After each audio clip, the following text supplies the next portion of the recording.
بسم الله الرحمن الرحيم الحمد لله رب العالمين والصلاة والسلام على سيدنا محمد وآله وصحبه أجمعين رب اشرح لي صدري ويسر لي أمري واحلل عقدة من لساني يفقهوا قولي اللهم صل على سيدنا محمد وعلى آل سيدنا ومولانا محمد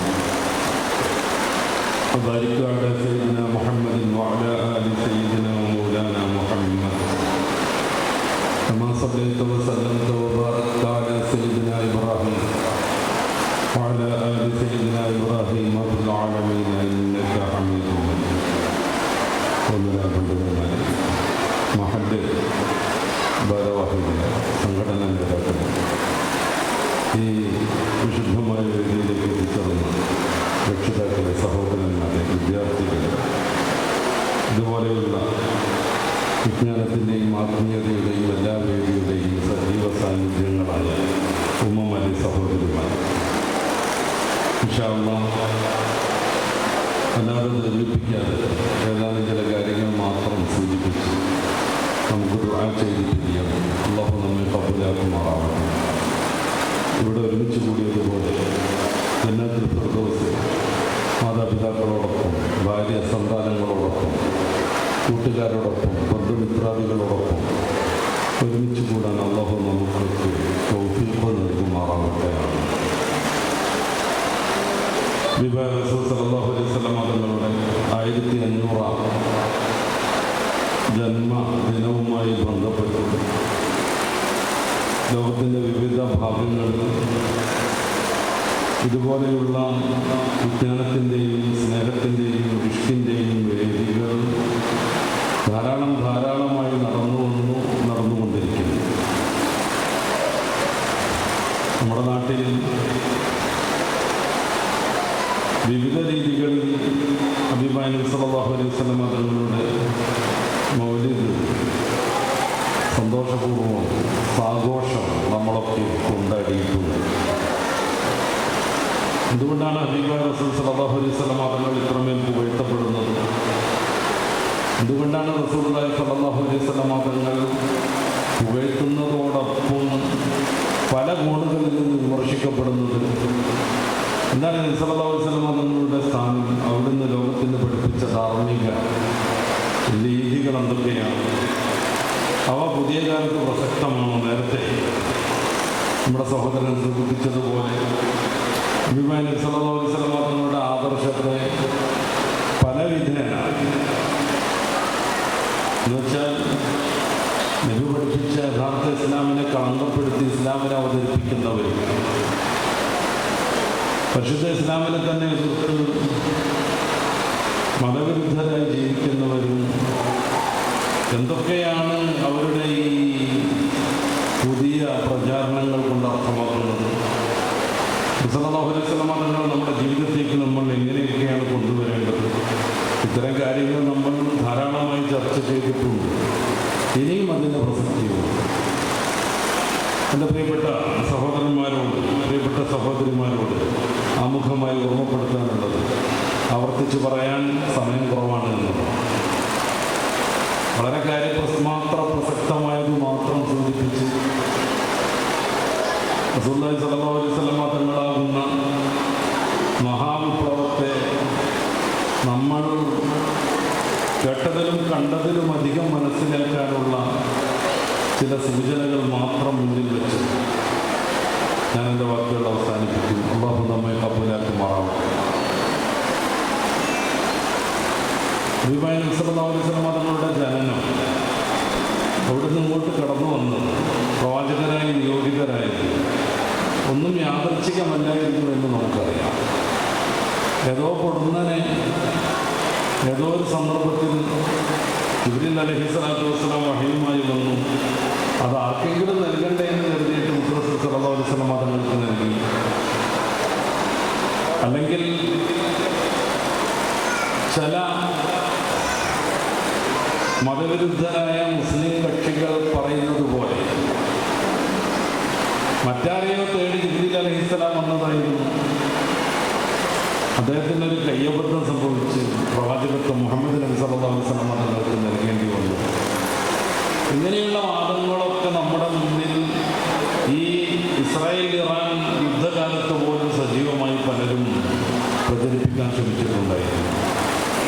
ഷിയാവിശ്വാസികൾ എന്നാണ് അവരെക്കുറിച്ച് നമ്മളറിയാം. ഗൾഫിലൊക്കെ പോയ ആളുകൾക്കറിയാം, പലയിടങ്ങളിൽ ഒറ്റപ്പെട്ടും അല്ലാതെയും അവരുണ്ട്. പല ഗൾഫ് രാജ്യങ്ങളിലും അവർ നല്ല ശക്തികളുമാണ്. ഇറാൻ, ഇറാഖ്, ബഹ്റൈൻ പോലെയുള്ള രാജ്യങ്ങൾ. അവരൊക്കെ പറയുന്നത് അവരിൽ പലവിധ വ്യത്യാസങ്ങളും വിഭാഗങ്ങളും ഉണ്ടെങ്കിലും അവർ പൊതുവെ പറയുന്നത് ഹബീബായ റസൂൽ സല്ലല്ലാഹു അലൈഹി വസല്ലമ തങ്ങളുടെ മഹത്വത്തെക്കാൾ മറ്റു ചിലരുടെ മഹത്വത്തെയാണ്. അവിടെ നേതാക്കളാവുന്ന ആയത്തുള്ള ഖുമൈനിയെ പോലെയുള്ളവർ പ്രവാചകന്മാരോ അതിന് തുല്യരമാണെന്ന് അവർ വിശ്വസിക്കുന്നുണ്ട്. പിന്നെ എന്തുകൊണ്ട് നബി എന്ന് പറയുന്നില്ല? 33-ാം അധ്യായം സൂറത്തുൽ അഹ്സാബിൻ്റെ 40-ാമത്തെ വാക്യത്തിൽ ഹബീബായ റസൂൽ സല്ലല്ലാഹു അലൈഹി വസല്ലമ തങ്ങളെക്കുറിച്ച് അന്ത്യപ്രവാചകർ എന്ന് ഖുർആൻ പ്രയോഗിച്ചിട്ടുണ്ട്. അന്ത്യപ്രവാചകർ എന്ന് ഖുർആൻ പ്രയോഗിച്ച സ്ഥിതിക്ക് ഇനി മറ്റൊരാളെക്കുറിച്ച് നബി എന്ന് പറഞ്ഞാൽ, പ്രവാചകൻ എന്ന് പറഞ്ഞാൽ ഈ ഉമ്മത്തിൽ അത് വിലപ്പോകില്ല എന്ന ഉറച്ച വിശ്വാസം കൊണ്ട് ആയത്തുള്ള ഖുമൈനിയെ പോലെയുള്ളവരെ പ്രവാചകനാണ് എന്നവർ പറയാറില്ല. പക്ഷേ തത്തുല്യമായ സ്ഥാനത്തേക്ക് അവർ അവരോധിക്കുന്നു.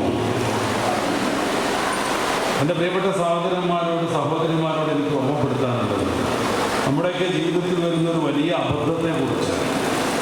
ഇന്ന് പോലും ഞാൻ നിങ്ങളുടെ തൃശ്ശൂരിലേക്കുള്ള യാത്രാമധ്യേ താമരശ്ശേരിയിൽ നിന്ന് എന്നെ ഒരു ചെറുപ്പക്കാരൻ വിളിച്ചിട്ടുണ്ട്. അദ്ദേഹത്തിൻ്റെ അഞ്ചൻ ഗൾഫിൽ പോയി കുറേയൊക്കെ അധ്വാനിച്ച് പണത്തെ സ്വരൂപം കൂട്ടി ഇപ്പം മതം ബഹിഷ്കരിച്ചിരിക്കുന്നു, എപ്പോഴാണ് ഒരു ടൈം കിട്ടുക സംസാരിക്കാനെന്നും പറഞ്ഞു. പലപ്പോഴും എന്നോട് ഗൾഫിലേക്ക് പോകണം എന്നൊക്കെ പറഞ്ഞ് ദുആക്ക് വരുന്ന ചില സഹോദരന്മാരുണ്ട്. ഞാൻ അവരോട് പറയും, സൂപ്പർ മാർക്കറ്റിൽ സെയിൽസ്മാനായി പറ്റുമെന്ന്. അത് കഠിനമായൊരു ജോലിയാണ്. 10-18 മണിക്കൂർ ജോലി ചെയ്യേണ്ടി വരും. എന്നാലും മതത്തിന് വലിയൊരു സുരക്ഷിതത്വം ഉണ്ടാവും. 18 മണിക്കൂർ ജോലി ചെയ്ത ഒരാൾക്ക് പിന്നെ ഉണ്ടാകുന്ന ഏതാനും 5-6 മണിക്കൂറുകൾ കുളിക്കാനും അലക്കാനും നിസ്കരിക്കാനും ഭക്ഷണം പാചകം ചെയ്യാനും ഉറങ്ങാനും വീട്ടിലേക്ക് ഫോൺ വിളിക്കാനും തികയുള്ളൂ. അതിന് ശരിക്കും തികയില്ല. അങ്ങനെ വരുമ്പോൾ 16-18 മണിക്കൂർ സൂപ്പർ മാർക്കറ്റിൽ സെയിൽസ്മാനായി ജോലി ചെയ്യുന്ന ആൾക്ക് വൈഫൈ സംവിധാനം ഉപയോഗപ്പെടുത്തി വൃത്തികെട്ടവന്മാരുടെ പ്രസംഗം മൊത്തം കേൾക്കാൻ സമയം കിട്ടില്ല. അതുകൊണ്ടാണ് ഞാൻ ദീനിന് അതുകൊണ്ട് സുരക്ഷ ഉണ്ടാവുമെന്ന് പറഞ്ഞത്. നേരെ മറിച്ച് പുതിയ കുട്ടികളൊക്കെ നല്ല നല്ല ജോലിയിൽ പ്രവേശിച്ചവരാണ്. എയറോനോട്ടിക് എഞ്ചിനീയറായിട്ട് 12 ലക്ഷം ശമ്പളം വാങ്ങുന്നൊരു സുഹൃത്ത്, എൻ്റെ ഖുർആൻ ക്ലാസ്സിൽ പങ്കെടുക്കാറുള്ള ഒരു സുഹൃത്തിന് എനിക്കറിയാം. ഇങ്ങനെ വലിയ ശമ്പളവും നല്ല വൈറ്റ് കോളർ ജോലിയും നേടുന്ന ആളുകൾക്ക് 7 മണിക്കൂറും 8 മണിക്കൂറാണ് തൊഴിലുണ്ടാവുക.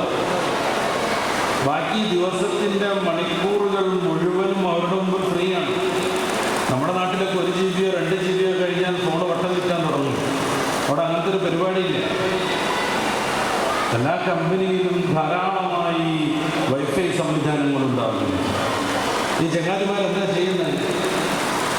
അവർ ഒഴിഞ്ഞ സമയങ്ങളിൽ കുറേ സിനിമ കാണും, കുറേ റീൽസ് കാണും, കുറേ ഷോർട്സ് കാണും. ആവശ്യമില്ലാത്തതും വൃത്തികെട്ടതുമായ സംഗതികളൊക്കെ കണ്ടുകൊണ്ടിരിക്കും. പിന്നെയും മണിക്കൂറുകൾ ബാക്കിയാണ്. അപ്പോഴാണ് ജബ്ബാർ മാഷിൻ്റെ വഴവ് കേൾക്കുക, അപ്പോഴാണ് വൈശാഖൻ തമ്പിയുടെ പ്രസംഗം കേൾക്കുക, അപ്പോഴാണ് പരിശുദ്ധ റസൂൽ സല്ലല്ലാഹു അലൈഹി വസല്ലമ തങ്ങളെ എഴുതി പറയുന്ന പരിശുദ്ധ ഇസ്ലാമിനെ വികൃതമാക്കുന്ന ഏതെങ്കിലും മുസ്ലിം പേരുള്ള മൗലവിയുടെ പ്രഭാഷണം കേൾക്കുക. അത് കേൾക്കുന്നതോടുകൂടെ പഴയ 5ാം ക്ലാസ് മദ്രസ വിദ്യാഭ്യാസവുമായി നടക്കുന്ന ആൾക്ക് അതിനോട് വലിയൊരു താല്പര്യം തോന്നും. പിന്നെ മൂപ്പരാളുടെ രീതി എന്താ? ഇതാണ് ശരി, അങ്ങോട്ട് ഉറപ്പിക്കും. ഉസ്താദുമാരത് മൂടി വെച്ചു എന്ന് പറയും. പിന്നെ മൂപ്പർ അതിൻ്റെ സ്പോക്സ്മാനായി മാറും. പിന്നെ അത് പ്രചരിപ്പിക്കുന്ന ആളായിട്ട് മാറും. ഇത് ഞാൻ സങ്കടത്തോടുകൂടെ പറയുന്നത്, ഈ നാട്ടിൽ ധാരാളം ഗൾഫുകാരുണ്ട്. അള്ളാഹു ബർക്കത്ത് ചെയ്യുമാറാവും. അവരാണ് നമ്മുടെ ദർസും നമ്മുടെ ദീനി സംരംഭങ്ങൾ സൂക്ഷിക്കാൻ പിടിക്കുന്നത്. അള്ളാഹു സ്വീകരിക്കുമാറാവും. അവരൊക്കെയും ശ്രദ്ധിക്കേണ്ട ഒരു പ്രത്യേക കാര്യം ആമുഖമായി ഓർമ്മപ്പെടുത്താമെന്ന് വെച്ചിട്ട്, എൻ്റെ പ്രിയപ്പെട്ട സഹോദരന്മാരെ, നമ്മുടെ ഈമാൻ വളരെ പ്രധാനപ്പെട്ടതാണ്. അള്ളാഹു നമ്മളെ മുസ്ലിങ്ങളായി ജനിപ്പിച്ച് മുസ്ലിങ്ങളായി വളർത്തിയിരിക്കുന്നു. ഇതുവരെയും മുസ്ലിങ്ങളായി ജീവിക്കാൻ അള്ളാഹു നമുക്ക് വലിയ ഭാഗ്യം തന്നിരിക്കുന്നു. ഒരു വ്യക്തിക്ക് അള്ളാഹു നൽകുന്ന ഏറ്റവും വലിയ ഭാഗ്യം, ഏറ്റവും വലിയ കരുണാ കടാക്ഷമത. ഉപകരിക്കാവുന്ന പ്രവാചകന്മാർ അവരുടെ മക്കളെ മുന്നിൽ വെച്ച് മരണവക്രത്തിൽ പോലും ഉപദേശിച്ചു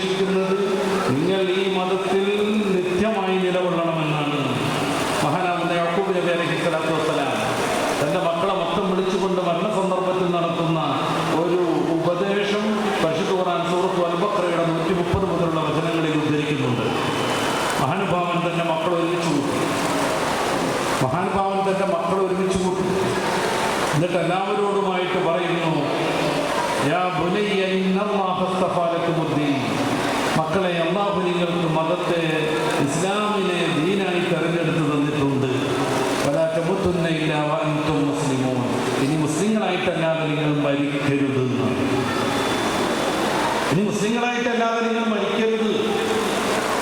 ഹബീബായ റസൂൽ സല്ലല്ലാഹു അലൈഹി വസല്ലം തങ്ങൾ വിശദീകരിക്കുന്നുണ്ട്.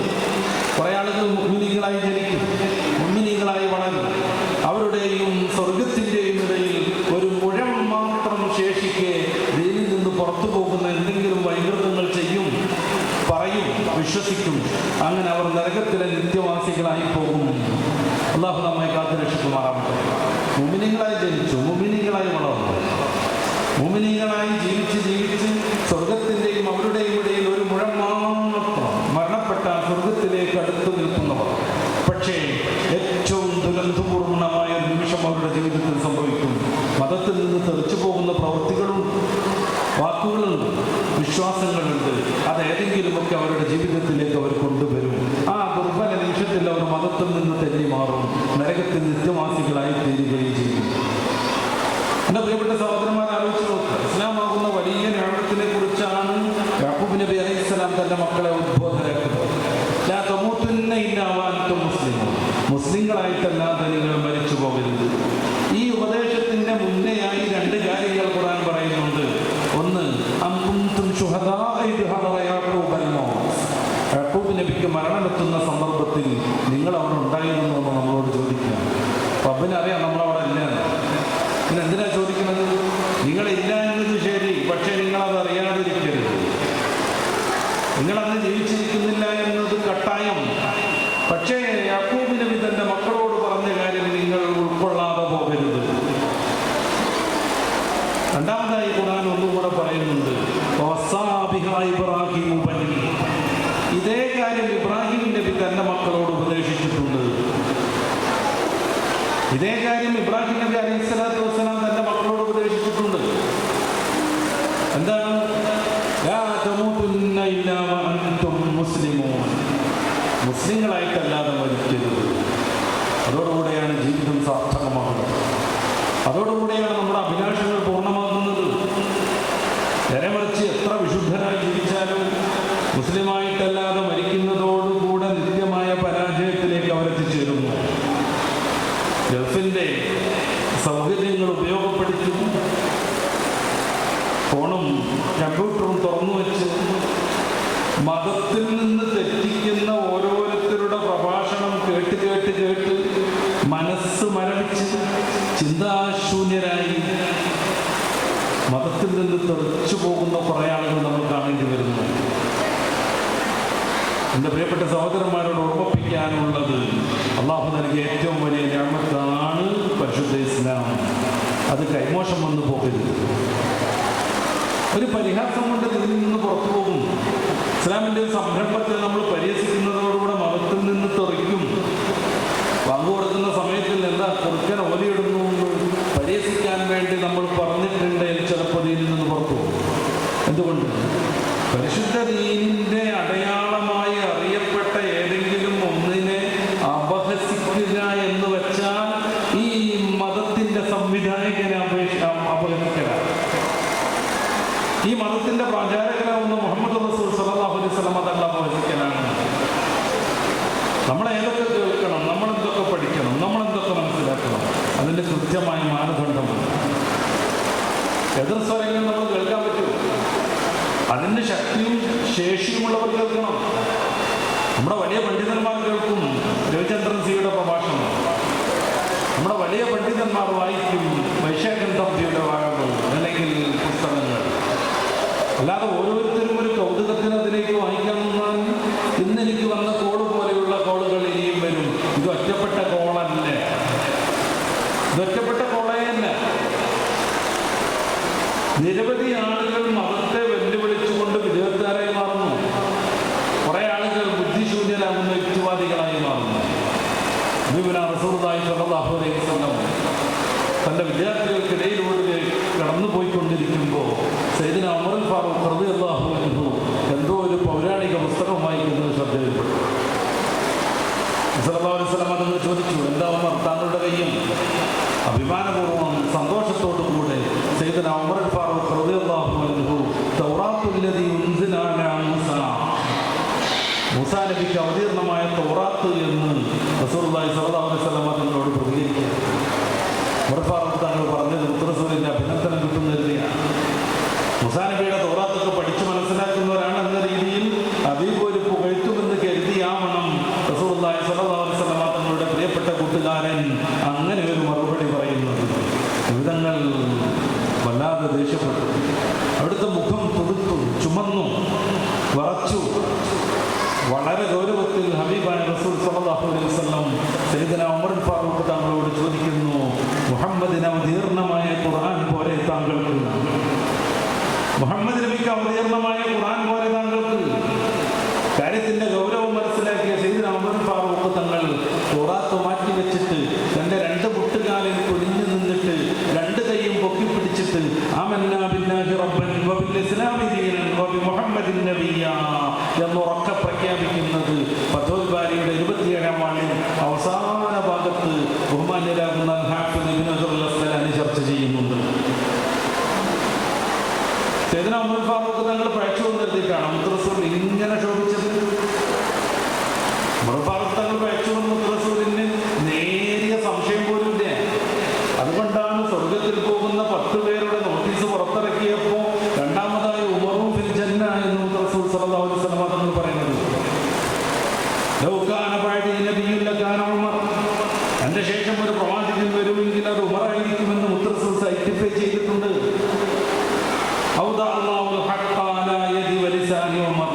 ഉമർ ഫാറൂഖ് തങ്ങളുടെ കയ്യിലും നാക്കിലും അല്ലാഹു സത്യം നിക്ഷേപിച്ചു എന്ന് റസൂൽ പുകഴ്ത്തിയിട്ടുണ്ട്. ഉമർ ഫാറൂഖ് തങ്ങളെങ്ങാനും ഒരു വഴിയിൽ പ്രവേശിച്ചു, മറുതരക്കിൽ നിന്ന് ഇബ്ലീസ് വരുന്നെങ്കിൽ ഉമർ ഫാറൂഖ് തങ്ങളെ ഭയന്ന് ഇബ്ലീസ് ഓടി മറ്റൊരു വഴി സ്വീകരിക്കുമെന്ന് മുഹമ്മദ് റസൂൽ സ്വല്ലല്ലാഹു അലൈഹി വസല്ലം തങ്ങൾ പുകഴ്ത്തിയിട്ടുണ്ട്. ഇത്രമേൽ ശ്രേഷ്ഠരാകുന്ന ഉമർ ഫാറൂഖ് തങ്ങൾ പഴച്ചു പോകുന്ന എഴുതിയിട്ടല്ല.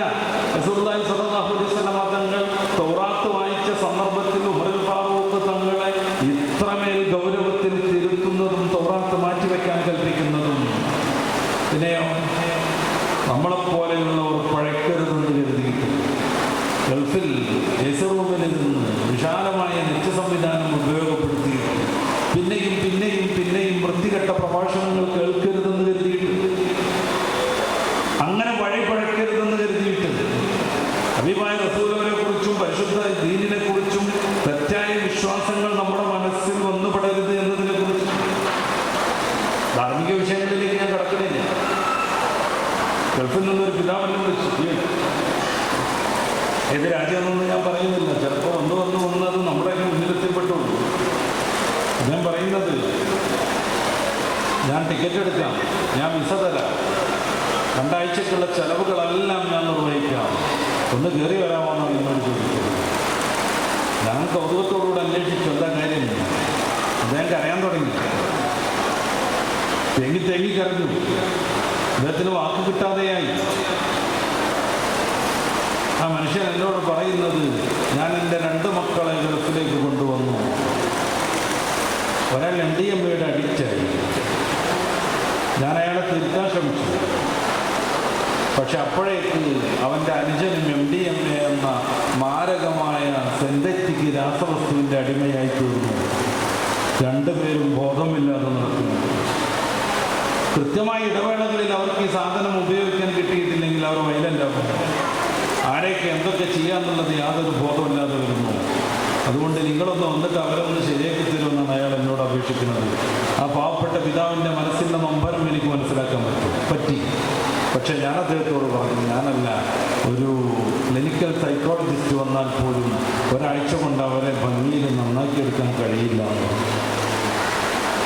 നമുക്ക് പ്രതീക്ഷയില്ലാത്തൊരു കാര്യത്തിന് വേണ്ടി അദ്ദേഹത്തിൻ്റെ ലക്ഷങ്ങൾ എന്തിനു ചെലവഴിക്കണം? വിസ വേണം, ടിക്കറ്റ് വേണം, അവിടെ താമസിക്കാനുള്ള സൗകര്യങ്ങൾ വേണം, ഭക്ഷണം വേണം. ഞാൻ പറഞ്ഞു, ദയവീത് നിങ്ങൾ അവരെയും ഇങ്ങോട്ട് വരും, നമുക്ക് ചികിത്സ തുടങ്ങാമെന്ന്. 3 പേരുടെയും ജോലി പോകുമെന്ന് പറഞ്ഞ അദ്ദേഹം 2 ആഴ്ച കഴിഞ്ഞപ്പോൾ അദ്ദേഹം പിന്നെയും കരഞ്ഞു വിളിച്ചു. ഒരാളെ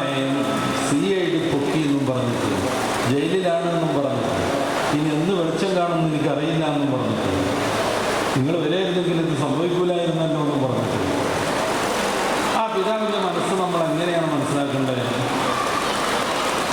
നമ്മുടെ കേരളത്തിൽ 11 ടൈപ്പ് മയക്കുമരുന്നുകൾ സുലഭമാണ്.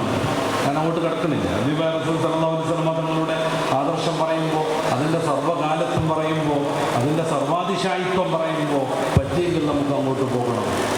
ഗൾഫ് പോയിട്ട് ജോലിക്ക് വേണ്ടി മെനക്കെടാതെ, അല്ലെങ്കിൽ ജോലി ഉള്ളപ്പോൾ തന്നെ അത് ഗൗരവത്തിലെടുക്കാതെ മയക്കുമരുന്നിൻ്റെ അഡിക്റ്റാവുന്ന മലയാളി മക്കൾ, ഇതൊന്നും രണ്ടുമല്ല. ഞാനിവിടെ അബുദാബിയിൽ പ്രസംഗിച്ചുകൊണ്ടിരിക്കുമ്പോൾ 2 പയ്യന്മാരുമായിട്ട് ഒരാൾ വന്നു. ഇതിന് ജോലിയില്ല എന്നും പറഞ്ഞിട്ട്, ദ്വാരക്കണമെന്നും പറഞ്ഞിട്ട്. അവരെ കണ്ടപ്പോഴേ എനിക്കൊരു നെഗറ്റീവ് തോന്നി. എന്താണെന്നറിയില്ല, ജോലിക്ക് വേണ്ടിയൊക്കെ ദ്വാരുന്നു. പിറ്റേ ദിവസം സന്തോഷത്തോടുകൂടെ വന്നിട്ട് അവർ പറയാണ് ജോലി കിട്ടി ഇന്നലെ തന്നെ. സന്തോഷമായെന്ന് ഞാനും പറഞ്ഞു. അതിൻ്റെ വ്യത്യാസം വന്നിട്ട് പറയാണ് ജോലി പോയി. ജോലി കിട്ടിയ ആ ഇടത്ത് പോലും മയക്കുമരുന്ന് വിതരണം ചെയ്യാൻ കുട്ടികൾ ശ്രമിച്ചു. നമ്മുടെ നാട്ടിലേക്ക് വലിയ കണത്തിൽ MDMA ഇറങ്ങുമ്പോൾ അത് ഇന്ന വിദേശ രാജ്യങ്ങളിൽ നിന്ന് വരുന്നു എന്ന് പലപ്പോഴും നമ്മൾ പേപ്പറിൽ വായിക്കാറുണ്ട്. റസൂൽ സല്ലല്ലാഹു അലൈഹി വസല്ലം തങ്ങളുടെ ആദർശം ജീവിതത്തിൻ്റെ ഭാഗമാക്കി ചെറിയ പിള്ളേരാകുമ്പോൾ മുതൽ വളർത്തിക്കൊണ്ടുവരാൻ നമുക്ക് സാധിക്കുന്നില്ലെങ്കിൽ മാരകമായ ഒരു ദുരന്തത്തെ അഭിമുഖീകരിക്കാനായിരിക്കും നമ്മുടെ യോഗം. അള്ളാഹു കാത്തുരക്ഷിക്കുമാറാവട്ടെ. ഉമ്മമാർ പ്രത്യേകം ശ്രദ്ധിക്കണം. എങ്ങനെയാണ് ഹബീബായ റസൂൽ തങ്ങളെ സ്നേഹിക്കേണ്ടത്? റസൂൽ തങ്ങളും നമ്മളും തമ്മിലുള്ള ബന്ധം എന്താണ്? ലോകത്തിന് മഹാനായ റസൂലോർ നൽകിയ സന്ദേശം എന്താണ്? അത് ഏത് കാലവും പറയണം. റബീഉൽ ആഖിറിൽ പറയണം, റജബിലും ഷഅബാനിലും പറയണം. നമ്മുടെ മക്കൾക്ക് അത് ഓതിക്കൊടുത്തുകൊണ്ടേയിരിക്കണം. കേരളത്തിൻ്റെ പുതിയ ട്രെൻഡ് നമുക്കറിയാം. കൂടുതലായി മയക്കുമരുന്നിലേക്ക് ആകർഷിക്കപ്പെടുന്നത് വനിതകളും യുവതികളുമാണെന്ന്. ഭർത്താവ് പഴച്ചാൽ നന്നാക്കാൻ പറ്റും, ബുദ്ധിമതിയായ ഭാര്യയ്ക്ക്. ഹൃദയത്തോട് ചേർത്ത് നിർത്തി കണ്ണൊലിപ്പിച്ചുകൊണ്ടൊരു ഭാര്യ ആ ഭർത്താവിനോട് ഹൃദയത്തിൻ്റെ ഭാഷയിൽ സംസാരിച്ചാൽ നന്നാവാതെ പോവാൻ ഒരു ഭർത്താവിന് സാധ്യത. പക്ഷെ പെണ്ണ് തന്നെ പറഞ്ഞാലോ, ഏറ്റവും കൂടുതലായി ഇപ്പം മയക്കുമരുന്നിലേക്ക് കയറി വരുന്നത് യുവതികളാണെന്ന്, ചെറിയ പെൺകുട്ടികളാണെന്ന്. അവർ വ്യാപകമായി ഉപയോഗിക്കുന്നത് സ്റ്റിക്കർ ടൈപ്പ് മയക്കുമരുന്നുകളാണെന്ന് ഔദ്യോഗിക പഠനങ്ങൾ പറയുന്നു. വായയിലും വനിതാ ടീച്ചർക്ക് പോലും പരിശോധിക്കാൻ പറ്റാത്ത സ്വകാര്യ മേഖലകളിലും ബ്ലേഡ് കൊണ്ട് പ്ലസ് പോലെ മുറിവുകളുണ്ടാക്കി അതിൽ സ്റ്റാമ്പ് ഒട്ടിച്ചു വയ്ക്കുന്നു. 40 മണിക്കൂർ സ്വപ്ന ലോകത്ത് അവർ ദേശാടനം നടത്തുന്നു. ഒരു വീട്ടിൻ്റെ നാഥയാവുന്ന പെണ്ണ് പഴച്ചു പോയാൽ പിന്നെ മക്കളുടെ ധാർമ്മിക വിദ്യാഭ്യാസം എന്തായിരിക്കും? ആ വീട്ടിലെ മതചിട്ടകൾ എന്തായിരിക്കും? ഉമ്മനെ കണ്ട് തഹജ്ജുദ് നിസ്കരിക്കുന്നത് പോട്ടെ, ഉമ്മനെ കണ്ട് ലോറ് നിസ്കരിക്കാൻ മക്കൾക്ക് അവസരം കിട്ടുമോ? ഉമ്മ സ്വപ്ന ലോകത്താണ്. 40 മണിക്കൂറോളം ഒരൊറ്റ യൂസേജിൽ, ഒരൊറ്റ ഉപയോഗപ്പെടുത്തലിൽ ഉമ്മ സ്വപ്നം കണ്ടുകൊണ്ടിരിക്കുകയാണ്. സ്കൂളിലും ക്യാമ്പസുകളിലും ഇത് വ്യാപകം. ഇത് ലഭ്യമാകാൻ വേണ്ടി ശരീരം വിൽപ്പനയ്ക്ക് വെക്കുന്ന പെൺകുട്ടികളും ആൺകുട്ടികളും. വൃത്തികേടിൻ്റെ എല്ലാ ഐറ്റംസും സുലഭമായി പരിശീലിക്കപ്പെടുന്ന ക്യാമ്പസുകൾ. ഹബീബായ റസൂൽ സല്ലല്ലാഹു അലൈഹി വസല്ലം തങ്ങൾ നമ്മളോട് എന്തു പറഞ്ഞു? ഏറ്റവും പ്രാധാന്യം ആദർശത്തിലുള്ള വിശുദ്ധിയാണ്. നബിതങ്ങളിൽ നിന്ന് കേട്ട് പഠിച്ച കാര്യങ്ങൾ സഹാബാക്കിറാൻ നമ്മിലേക്ക് കൈമാറിത്തന്നു. 1-2 ആളുകളല്ല.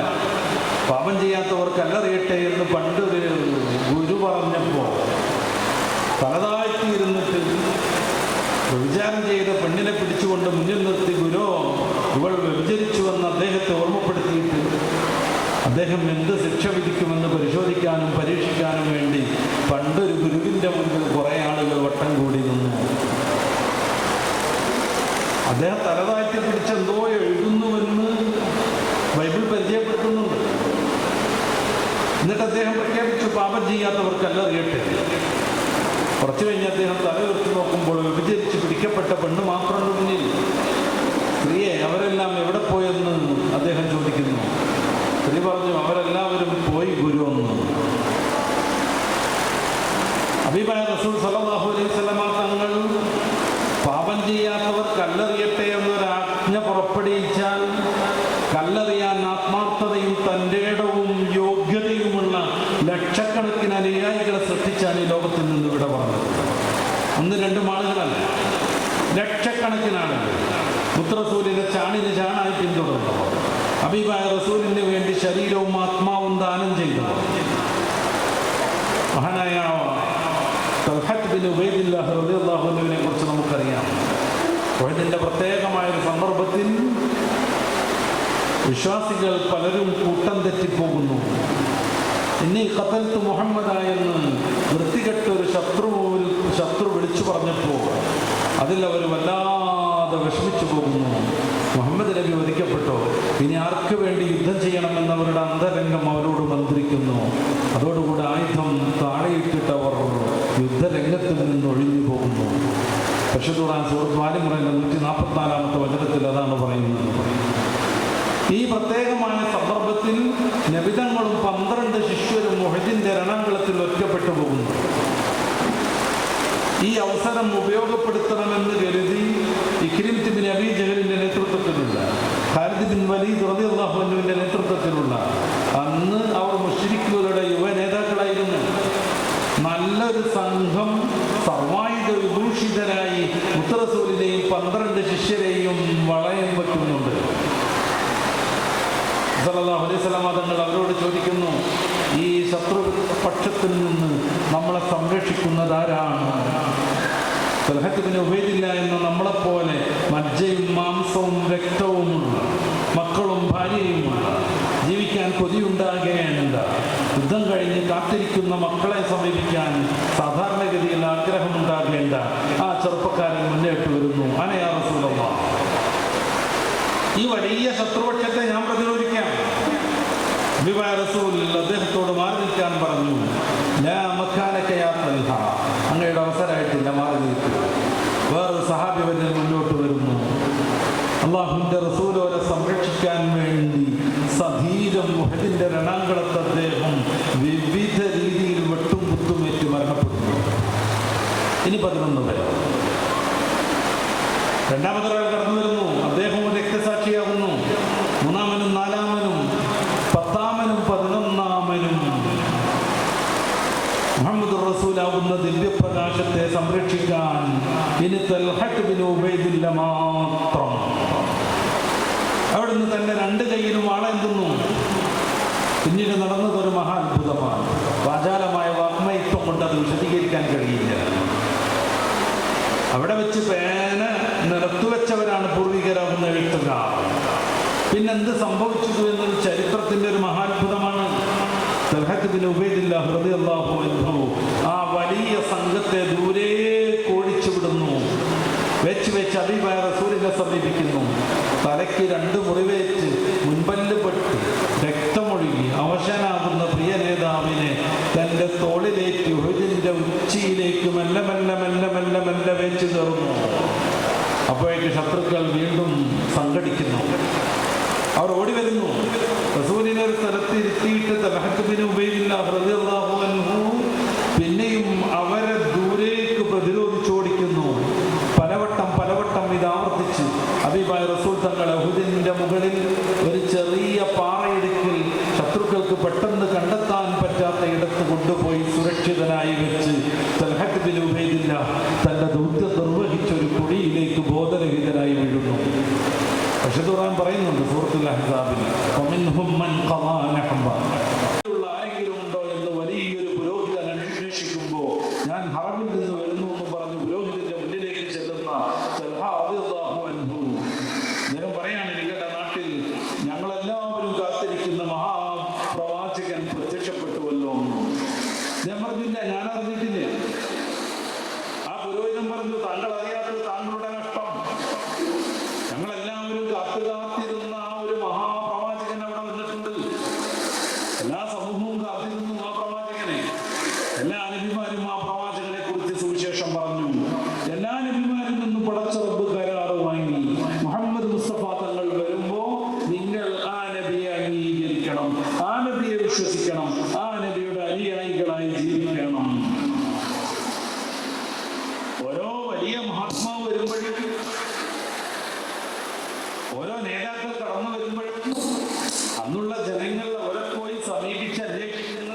നിങ്ങൾ ആ പ്രവാചകനാണോ എന്നായിരുന്നു?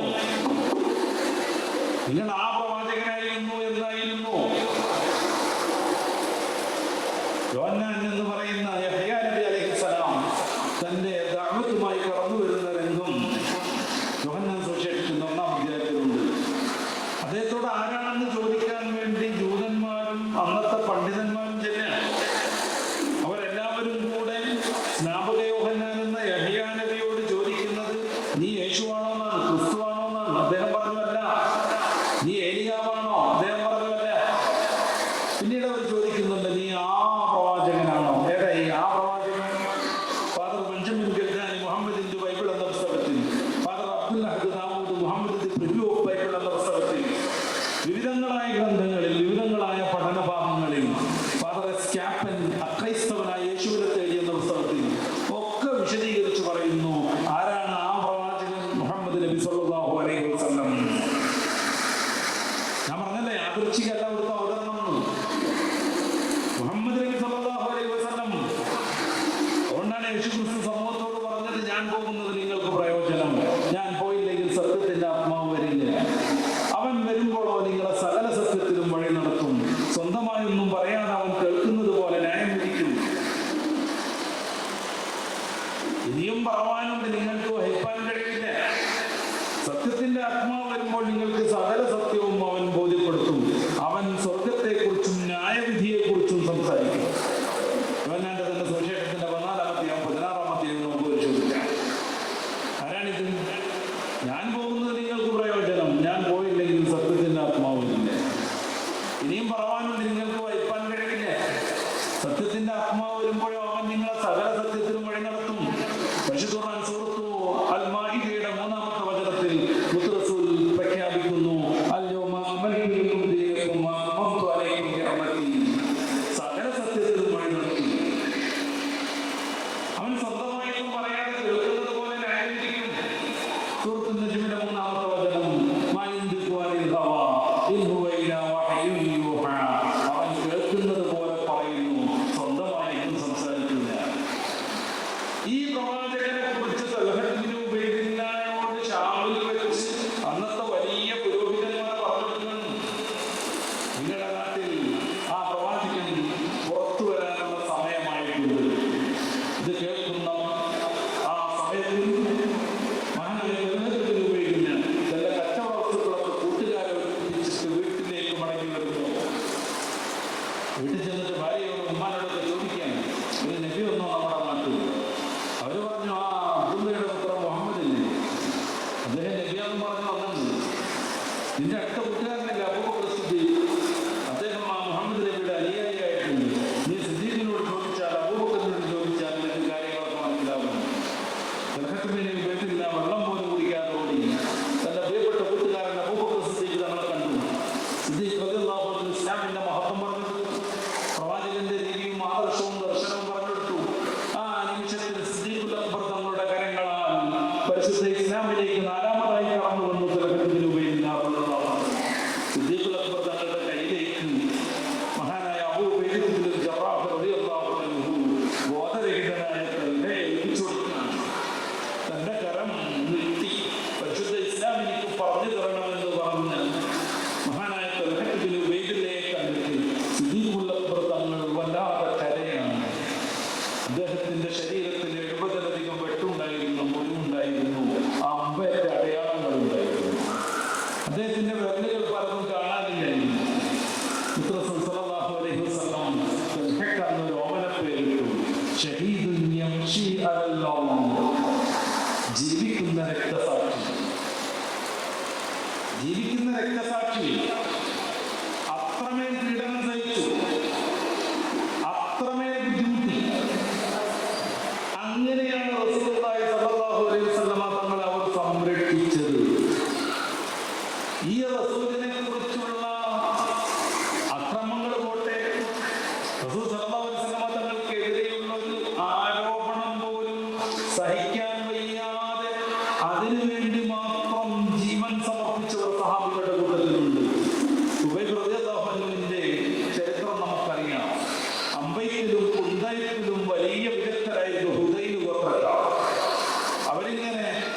ഹുബൈബ് റളിയല്ലാഹു അൻഹുവിനെ ഈന്തപ്പനയുടെ മുകളിൽ കെട്ടിത്തൂക്കിയിരിക്കുക. ചുറ്റുഭാഗത്തും അവരുടെ അത്ര വിദഗ്ധരാകുന്ന സൈന്യം കാത്തിരിക്കുന്നു അമ്പും വില്ലുമായി. അവരുടെ നേതാവ് ചോദിക്കുകയാണ്, നീ മുഹമ്മദിനെ ഞങ്ങൾക്ക് കാണിച്ചു തരില്ലെന്ന് അറിയാം, അതിനുവേണ്ടി ഞങ്ങൾ ശ്രമം നടത്തിയിട്ട് ഒരു കാര്യമില്ലെന്ന് ഞങ്ങൾക്കറിയാം. എന്നാലും നിന്റെ നാവിൽ നിന്ന് മുഹമ്മദിനെ കുറിച്ചുള്ള അപകീർത്തികരമായ വാക്കെങ്കിലും ഞങ്ങൾക്ക് കേൾക്കണം. നിന്റെ ഈ അവസ്ഥയിൽ നിനക്ക് പകരം മുഹമ്മദാകുന്നത് തങ്ങൾക്ക് ഇഷ്ടമാണെന്നൊന്ന് പറഞ്ഞാൽ നിന്നെ താഴെക്കാം, വീട്ടിലേക്ക് പറഞ്ഞേക്കാം. ഓഫർ നോക്കണം. താനീ തൂങ്ങിക്കിടക്കുന്നതിന് പകരം നിന്റെ നേതാവ് മുഹമ്മദ് തൂങ്ങിക്കിടന്നാൽ എനിക്ക് സന്തോഷമാകുമെന്ന് ഒരു വാക്ക് മാത്രം നീ ഉരവിട്ടാൽ നിന്നെ താഴെ ഇറക്കാം, ജീവൻ തിരിച്ചു നൽകാം, നിന്നെ വീട്ടിലേക്ക് പറഞ്ഞേക്കാം. അദ്ദേഹത്തിന്റെ മനസ്സപ്പോൾ എന്തായിരിക്കും ആലോചിച്ചു? ജസ്റ്റ് ഒന്ന് പറയാം, താഴെ ഇറങ്ങാം, വീട്ടിലേക്ക് പോകാം, ഭാര്യയും മക്കളോടൊപ്പവും ജീവിക്കാം എന്ന മഹാനുഭാവൻ വിചാരിച്ചോ? ഒരാത്മനാദം, ഒരട്ടഹാസം. എന്റെ ഈ ദുർഗതി എന്റെ നേതാവ് മുഹമ്മദ് റസൂൽ തങ്ങൾക്ക് സംഭവിക്കുന്നത് പോകട്ടെ. അവിടുത്തെ തിരുപാദത്തിൽ ഒരു ചെറിയ മുള്ളു പറക്കുന്നത് പോലും ഈ ഹുബൈബിന് ഇഷ്ടമല്ല. അദ്ദേഹം മാക്ഷൻ പറയുന്നു, ചൂട്ട് പറയുന്നു, തുരുതുരാമ്പുകൾ ചീറിപ്പായുന്നു. ആ ഈന്തപ്പനക്ക് ചുറ്റും ഹുബൈബ് റളിയല്ലാഹു അൻഹു തുണ്ടങ്ങളായി തെറിച്ചു വീഴുന്നു. ഇതിന് ചരിത്രം സാക്ഷിയാണ്. ആധികാരികമായ ഗ്രന്ഥങ്ങളിൽ രേഖപ്പെടുത്തപ്പെട്ടതാണ്. തങ്ങളുടെ ഹിസ്റ്റോറിസിറ്റി, അവിടുത്തെ ചരിത്രപരത വളരെ വ്യക്തമായ രീതിയിൽ എല്ലാവരും സമ്മതിക്കുന്നതാണ്. നമ്മൾ ആലോചിച്ച് നോക്കുന്ന സമൂഹം റസൂലിന് വേണ്ടി എങ്ങനെ ജീവിച്ചു? അത്രമേൽ ത്യാഗം സഹിച്ച് പ്രയാസങ്ങൾക്കുമേൽ പ്രയാസം തരണം ചെയ്ത് പരിശുദ്ധ ദീനിനെ പഠിക്കുകയും പ്രചരിപ്പിക്കുകയും നമ്മിലേക്ക് കൈമാറി തരികയും ചെയ്ത സഹാബിവര്യരോട് എന്റെ പ്രിയപ്പെട്ട സഹോദരന്മാരെ, നമുക്കൊരു ബാധ്യതയില്ല. അവരാണ് ദീൻ ഉൾക്കൊണ്ടവർ, അവരാണ് ദീന് തൊട്ടടുത്ത തലമുറയിലേക്ക് പകർന്നു കൊടുത്തവർ. അവരിൽ നിന്ന് ലക്ഷക്കണക്കിന് ആളുകൾ തെറ്റാതെ ആ ദീൻ പഠിച്ചെടുക്കുന്നു. അത് കൈമാറി കൈമാറി കൈമാറി കൈമാറി നമ്മിലേക്ക് എത്തിച്ചേരുന്നു. എന്റെ ഉമ്മത്ത് എല്ലാവരും ഒരുപോലെ തെറ്റിന് ഏകോപിക്കില്ലെന്ന് മുഹമ്മദ് റസൂൽ സ്വല്ലല്ലാഹു അലൈഹി വസല്ലം തങ്ങൾ പ്രവചിക്കുന്നു. ഈ ഉമ്മത്തിന്റെ പാരമ്പര്യം മാറ്റിവെച്ച് എനിക്ക് തോന്നുന്നതാണ് ദീനെന്ന് വല്ല മൗലവിയും പറയുന്നുണ്ട്, അവനെ കേൾക്കുന്നിടത്ത് നമ്മൾ ആലോചിക്കണം. ഉമർ ഫാറൂഖ് തങ്ങൾ തൗറാത്ത് വായിച്ച കഥ, ആ മൗലവിയെ കേൾക്കാൻ വേണ്ടി നമ്മൾ വിചാരിക്കുമ്പോൾ, ഫോണെടുക്കുമ്പോൾ, കമ്പ്യൂട്ടർ തുറക്കുമ്പോൾ, എന്റെ പ്രിയപ്പെട്ട സഹോദരന്മാരെ, നമ്മുടെ മനസ്സിലേക്ക് വരണം സയ്യിദുനാ ഉമർ ഫാറൂഖ് തങ്ങളോട് മുത്ത് റസൂൽ പ്രതികരിച്ചതിന്റെ ആ ഈർഷ്യതയുടെ ഓക്കും മമ്പും. പഴച്ചുപോകാൻ എളുപ്പമാണ്. നിസ്സാരമായ ചിന്ത മാത്രം മതി പഴച്ചു. ഏതെങ്കിലും ഒരുത്തൻ നമ്മുടെ ജീവിതം എങ്ങനെയൊക്കെ മതിയോ, നമുക്കൊന്ന് എൻജോയ് ചെയ്യണ്ടേ എന്ന് നമ്മുടെ ഒരു പെൺകുട്ടിക്ക് ഇൻസ്റ്റായിൽ മെസ്സേജ് വിടുമ്പോഴേക്കും ആ പെൺകുട്ടി തരലിതയാകുന്നു. എന്റെ രക്ഷകനെ കണ്ടുപിടിക്കുന്നു. പിന്നീട് തൊട്ടതൊക്കെ കുറ്റമാവുന്നു. ഇതുവരെ താലോലിച്ച് വളർത്തിയ മാതാവിനും പിതാവിനും നിരവധിയായ തെറ്റുകളും വൈകല്യങ്ങളും പെൺകുട്ടി കണ്ടെത്തുന്നു. പിന്നെ അവനോടുള്ള സല്ലാപം കൂടി കൂടി കൂടി വരുന്നു. ആരാന്നറിയില്ല, അവന്റെ ആറ്റിറ്റ്യൂഡുകൾ അറിയില്ല, അവന്റെ ജീവിത രീതി അറിയില്ല, അവന്റെ സ്വഭാവം അറിയില്ല. പക്ഷെ ഇഷ്ടയിൽ ഒരു പൂ വന്നാൽ മതി, ഒരു പൂക്കട്ട നമ്മുടെ പെൺകുട്ടി അങ്ങോട്ട് തിരിച്ചു വിടും. ഒരു ചെറിയ മുന്തിരിപ്പഴ കിട്ടിയാൽ മതി, ഒരു 10-20 കിലോയുള്ള വത്തക്ക നടുക്ക് മുറിച്ചിട്ട് ഒരു പീസ് അങ്ങനെ തിരിച്ചുവിട്ടും ആ ബന്ധം കുറുകി കുറുകി വരും, ഇറങ്ങി ഇറങ്ങി തീരും. അവസാനം പറയാൻ കഴിയാത്ത വിധം മാരകമായ പര്യവസാനത്തിലേക്ക് അടുത്തുചേരും. അഭിപ്രായ റസൂലിനെ നമ്മൾ ഓർക്കണ്ടേ? അഭിപ്രായ റസൂൽ സ്വല്ലല്ലാഹു അലൈഹി വസല്ലം തങ്ങളെ നമ്മൾ ഓർക്കണ്ടേ? നിബിധങ്ങൾ പഠിപ്പിച്ച ദീനും അതിന്റെ ഭദ്രതയും അതിന്റെ സുതാര്യതയും ധാർമ്മികതയും നമ്മുടെ ജീവിതത്തിലേക്ക് നമ്മൾ പാഠമായി കൊണ്ടുവരും. എന്നെ ശ്രമിക്കുന്ന എന്റെ ചെറുപ്പക്കാരികളോട്, എന്നെ ശ്രമിക്കുന്ന എന്റെ യുവാക്കളോട് അഭിപ്രായ റസൂലിനെ ഒന്നുകൂടെ ശ്രദ്ധിക്കാൻ ഞാൻ ഓർമ്മപ്പെടുത്തുകയാണ്. നമ്മുടെ ജീവിതത്തിന്റെ ഒരു വ്യവസ്ഥ, മനുഷ്യൻ എന്ന് പറഞ്ഞു കഴിഞ്ഞാൽ മറ്റു ജീവികളെ പോലെയല്ല. മനുഷ്യന് ചില നിയന്ത്രണങ്ങൾ വേണം. അതിനാണ് മതം. ഒരു നിയന്ത്രണമില്ലാതെ സർവതന്ത്ര സ്വതന്ത്രരായ എല്ലാവർക്കും ജീവിക്കാൻ ഇല്ല. ഞാനീ പ്രസംഗിക്കുന്ന വീടം തട്ടിയിട്ടിട്ട് നിങ്ങൾക്ക് എല്ലാവർക്കും കൂടെ കയറി പ്രസംഗിക്കാൻ പറ്റൂല. ചിലപ്പോൾ എന്നേക്കാൾ വിദഗ്ധരായ പ്രഭാഷകർ കൂട്ടത്തിലുണ്ടാവും, പ്രൊഫസർമാരെ കാണുന്നു. പക്ഷെ ഇവിടെ പ്രസംഗിക്കേണ്ടത് ഞാനാണ്. നിങ്ങൾ നിങ്ങളുടെ ഇഷ്ടം പോലെ എന്നെ കൈകാര്യം ചെയ്യാനോ പുറത്താക്കാനോ നിങ്ങൾ വേദി തയ്യാറാൻ പറ്റില്ല. നമ്മൾ ഡ്രൈവ് ചെയ്തുകൊണ്ടിരിക്കുക. നമ്മുടെ ഇന്ത്യൻ സാഹചര്യത്തിൽ ഇടതുവശം ചേർത്ത് നമ്മൾ ഡ്രൈവ് ചെയ്തുകൊണ്ടിരിക്കുന്നു. എൻ്റെ കാണാൻ എൻ്റെ ഇഷ്ടമാണ്, എൻ്റെ സ്വാതന്ത്ര്യമാണ്. ഞാൻ വലതുവശം ചേർത്ത് ഡ്രൈവ് ചെയ്യുന്നു പറയാൻ ആർക്കെങ്കിലും. പ്രിയപ്പെട്ട സഹോദരിമാരെ, പ്രത്യേകം നമ്മൾ ഊന്നൽ നൽകണം. നമ്മുടെ മക്കളെ ചെറിയ പ്രായത്തിൽ അഭിമാനത്തിൽ പഠിപ്പിച്ചതുപോലെ വളർത്തിക്കൊണ്ടുവരാൻ നമുക്ക് കഴിയണം. എന്തുകൊണ്ടെന്നാൽ 30% കേരളത്തിലെ യുവതികൾക്ക് കല്യാണത്തിന് പോലും താല്പര്യമില്ലെന്നാണ് കണക്ക്. കല്യാണത്തിന് താല്പര്യമില്ല. പുര നിറഞ്ഞു നടക്കുന്ന ആണുങ്ങൾ, എന്തെങ്കിലും ന്യായം പറഞ്ഞിട്ട് കല്യാണം നടക്കുന്ന പെൺകുട്ടികൾ. കല്യാണം ബന്ധം എന്നതിനപ്പുറം ബന്ധനമാണെന്ന് അവർ തെറ്റിദ്ധരിച്ചു. പിന്നെയോ ആടണം, പാടണം, ആഘോഷിക്കണം. അതിന് മതം തടസ്സാവരുത്. തടസ്സമെങ്കിൽ മതത്തെ മാറ്റി വെക്കും. അതിന്റെ മാതാപിതാക്കൾ തടസ്സമാവരുത്. തടസ്സമാവുകയാണെങ്കിൽ മാതാപിതാക്കൾക്കെതിരെ കേസ് കൊടുക്കും. ഇന്ന് കേരളത്തിലെ എന്നല്ല ഇന്ത്യയിലെ തന്നെ ലെസ്ബിയൻ വൃത്തികേടിന്റെ സിംബലുകളായി പരിചയപ്പെടുത്തുന്ന 2 പെൺകുട്ടികൾ. സൗദി അറേബ്യയിലാണ് പഠിച്ചത്, +2 വരെ. ഒരു ഇന്റർവ്യൂവിൽ അവർ പറയുന്നു, ഞങ്ങൾ അവസാനമായി കണ്ടത് ഹറമിൽ വെച്ചാണ്. ഇപ്പൊ പെണ്ണും ജോഡി അടിച്ച് നടക്കാണ്. ഏതോ ഒരു TV പരിപാടിയിൽ പോയിട്ട് പാമ്പ ഷെയിം ചെയ്തുകൊണ്ടിരിക്കുകയാണ്. അവർക്കെതിരെ കൂട്ടത്തിലുള്ള പെണ്ണെന്തോന്ന് പറഞ്ഞതിനെതിരെ കേരളത്തിലെ പ്രധാനപ്പെട്ട ഒരു നടൻ കയർത്ത് പ്രശ്നമാക്കിക്കൊണ്ടിരിക്കുകയാണ്. ലോകം മൊത്തം അംഗീകരിച്ച ഈ ഒരു കാര്യത്തിൽ നിങ്ങളെങ്ങനെ എതിർക്കാണ് നടൻ? ഓരോ മലയാളി പെൺകുട്ടിയുടെയും ഉള്ളിന്റെ ഉള്ളിലേക്ക് ഒരു ചോദ്യം ഉന്നയിക്കുകയാണ്. തെറ്റിദ്ധരിച്ചു പോകരുത്, ലോകം അത് അംഗീകരിച്ചതല്ല. ലോകം അംഗീകരിച്ചത് മതം പറയുന്ന കുടുംബ ജീവിതമാണ്. ഇതൊരു വലിയ സംഭവം എഴുതിയിട്ട് എല്ലാ പെണ്ണുങ്ങളെ കല്യാണം കഴിച്ച് ജീവിക്കുക, എല്ലാ ആണുങ്ങളെ കല്യാണം കഴിച്ച് വൃത്തികേട് ജീവിക്കുക. ഈ സമൂഹം, ഈ പരമ്പര, മനുഷ്യവംശം ഇതോടുകൂടെ തീർന്നുപോലേ. പിന്നെങ്ങനെ ലോകം ഇത് അംഗീകരിക്കൽ? പിന്നെങ്ങനെ ലോകം ഇത് അംഗീകരിക്കൽ? എല്ലാ വൃത്തികേടിനും മാന്യത നൽകുന്ന ഒരു കാലം. അതിനെതിരെ പ്രവർത്തിക്കുന്നവർ 6-ാം നൂറ്റാണ്ടിലേക്ക് വണ്ടി കയറി എന്ന് പരീക്ഷിക്കപ്പെടുന്ന ഒരു കാലമാണ്. അതിനെതിരെ പറഞ്ഞാൽ എല്ലാവരും കൂടെ ചേർന്നിട്ട് ഇറക്കിയെത്തുന്ന പ്രത്യേകമായ ഒരു കാലമാണ്. തെറ്റിദ്ധരിക്കുന്നത് പറഞ്ഞുകൊണ്ടേയിരിക്കണം നമ്മൾ. നമ്മുടെ മക്കൾക്ക് കല്യാണത്തിനോട് താല്പര്യമില്ല, പിന്നെ അവരുടെ ലൈംഗിക ജീവിതമോ അതിനവർ വിവിധങ്ങളായ മാർഗങ്ങൾ കണ്ടുപിടിക്കുന്നു. അതിലേറ്റവും പ്രധാനപ്പെട്ടതാണ് ലിവിംഗ് ടുഗദർ. കുറച്ചു നേരം ഏതെങ്കിലും ഒരുത്തിനോടൊപ്പം ജീവിക്കുക, അത് കഴിഞ്ഞ് അവനെ ഒഴിവാക്കിയിട്ട് വേറെ കണ്ടുപിടിക്കുക. കേരളത്തിലെ യുക്തിവാദികളുടെ താത്വിക ആചാര്യനാകുന്ന ഒരു ചങ്ങാതിയുണ്ട്, മൈത്രേയ എന്നാണ് പേര്. അയാളുടെ മകൾ കനിക്കുസൃതിക്ക് 18 വയസ്സായപ്പോൾ അയാൾ കത്തെഴുതി, എന്ത് വേണമെങ്കിലും ചെയ്തോളൂന്ന്, അച്ഛൻ പിന്തുണക്കുന്നു, വേണമെങ്കിൽ പ്രണയിച്ചോന്നും, വേണമെങ്കിൽ കല്യാണം കഴിച്ചോന്നും, വേണ്ടെന്ന് വെച്ചോ, ആരുമായി ലൈംഗിക ബന്ധത്തിൽ ഏർപ്പെട്ടോന്നും, മദ്യം കുടിക്കണമെങ്കിൽ കുടിച്ചോ, ആരെയും ഉപദ്രവിക്കരുതെന്നും ഈ അച്ഛൻ പിന്തുണക്കുമെന്നും. അച്ഛൻ തന്റെ മക്കൾക്ക് അയച്ച കത്തുകൾ ചരിത്രത്തിന്റെ ഭാഗമാണ്. നെഹ്റു അദ്ദേഹത്തിന്റെ മകൾ ഇന്ദിരാജിക്ക് അയച്ച കത്ത് ഇന്ത്യൻ ചരിത്രത്തെയും ലോക ചരിത്രത്തെയും നമ്മൾ പരിചയപ്പെടുത്തുന്നതാണ്. വിജ്ഞാനത്തിന്റെ ഒരു ഭണ്ഡാഹാരമാണ്. ചരിത്രത്തിന്റെ ഇങ്ങേ തലത്തിൽ വേറൊരച്ഛൻ തന്റെ മകൾക്ക് കത്തെഴുതുന്നു.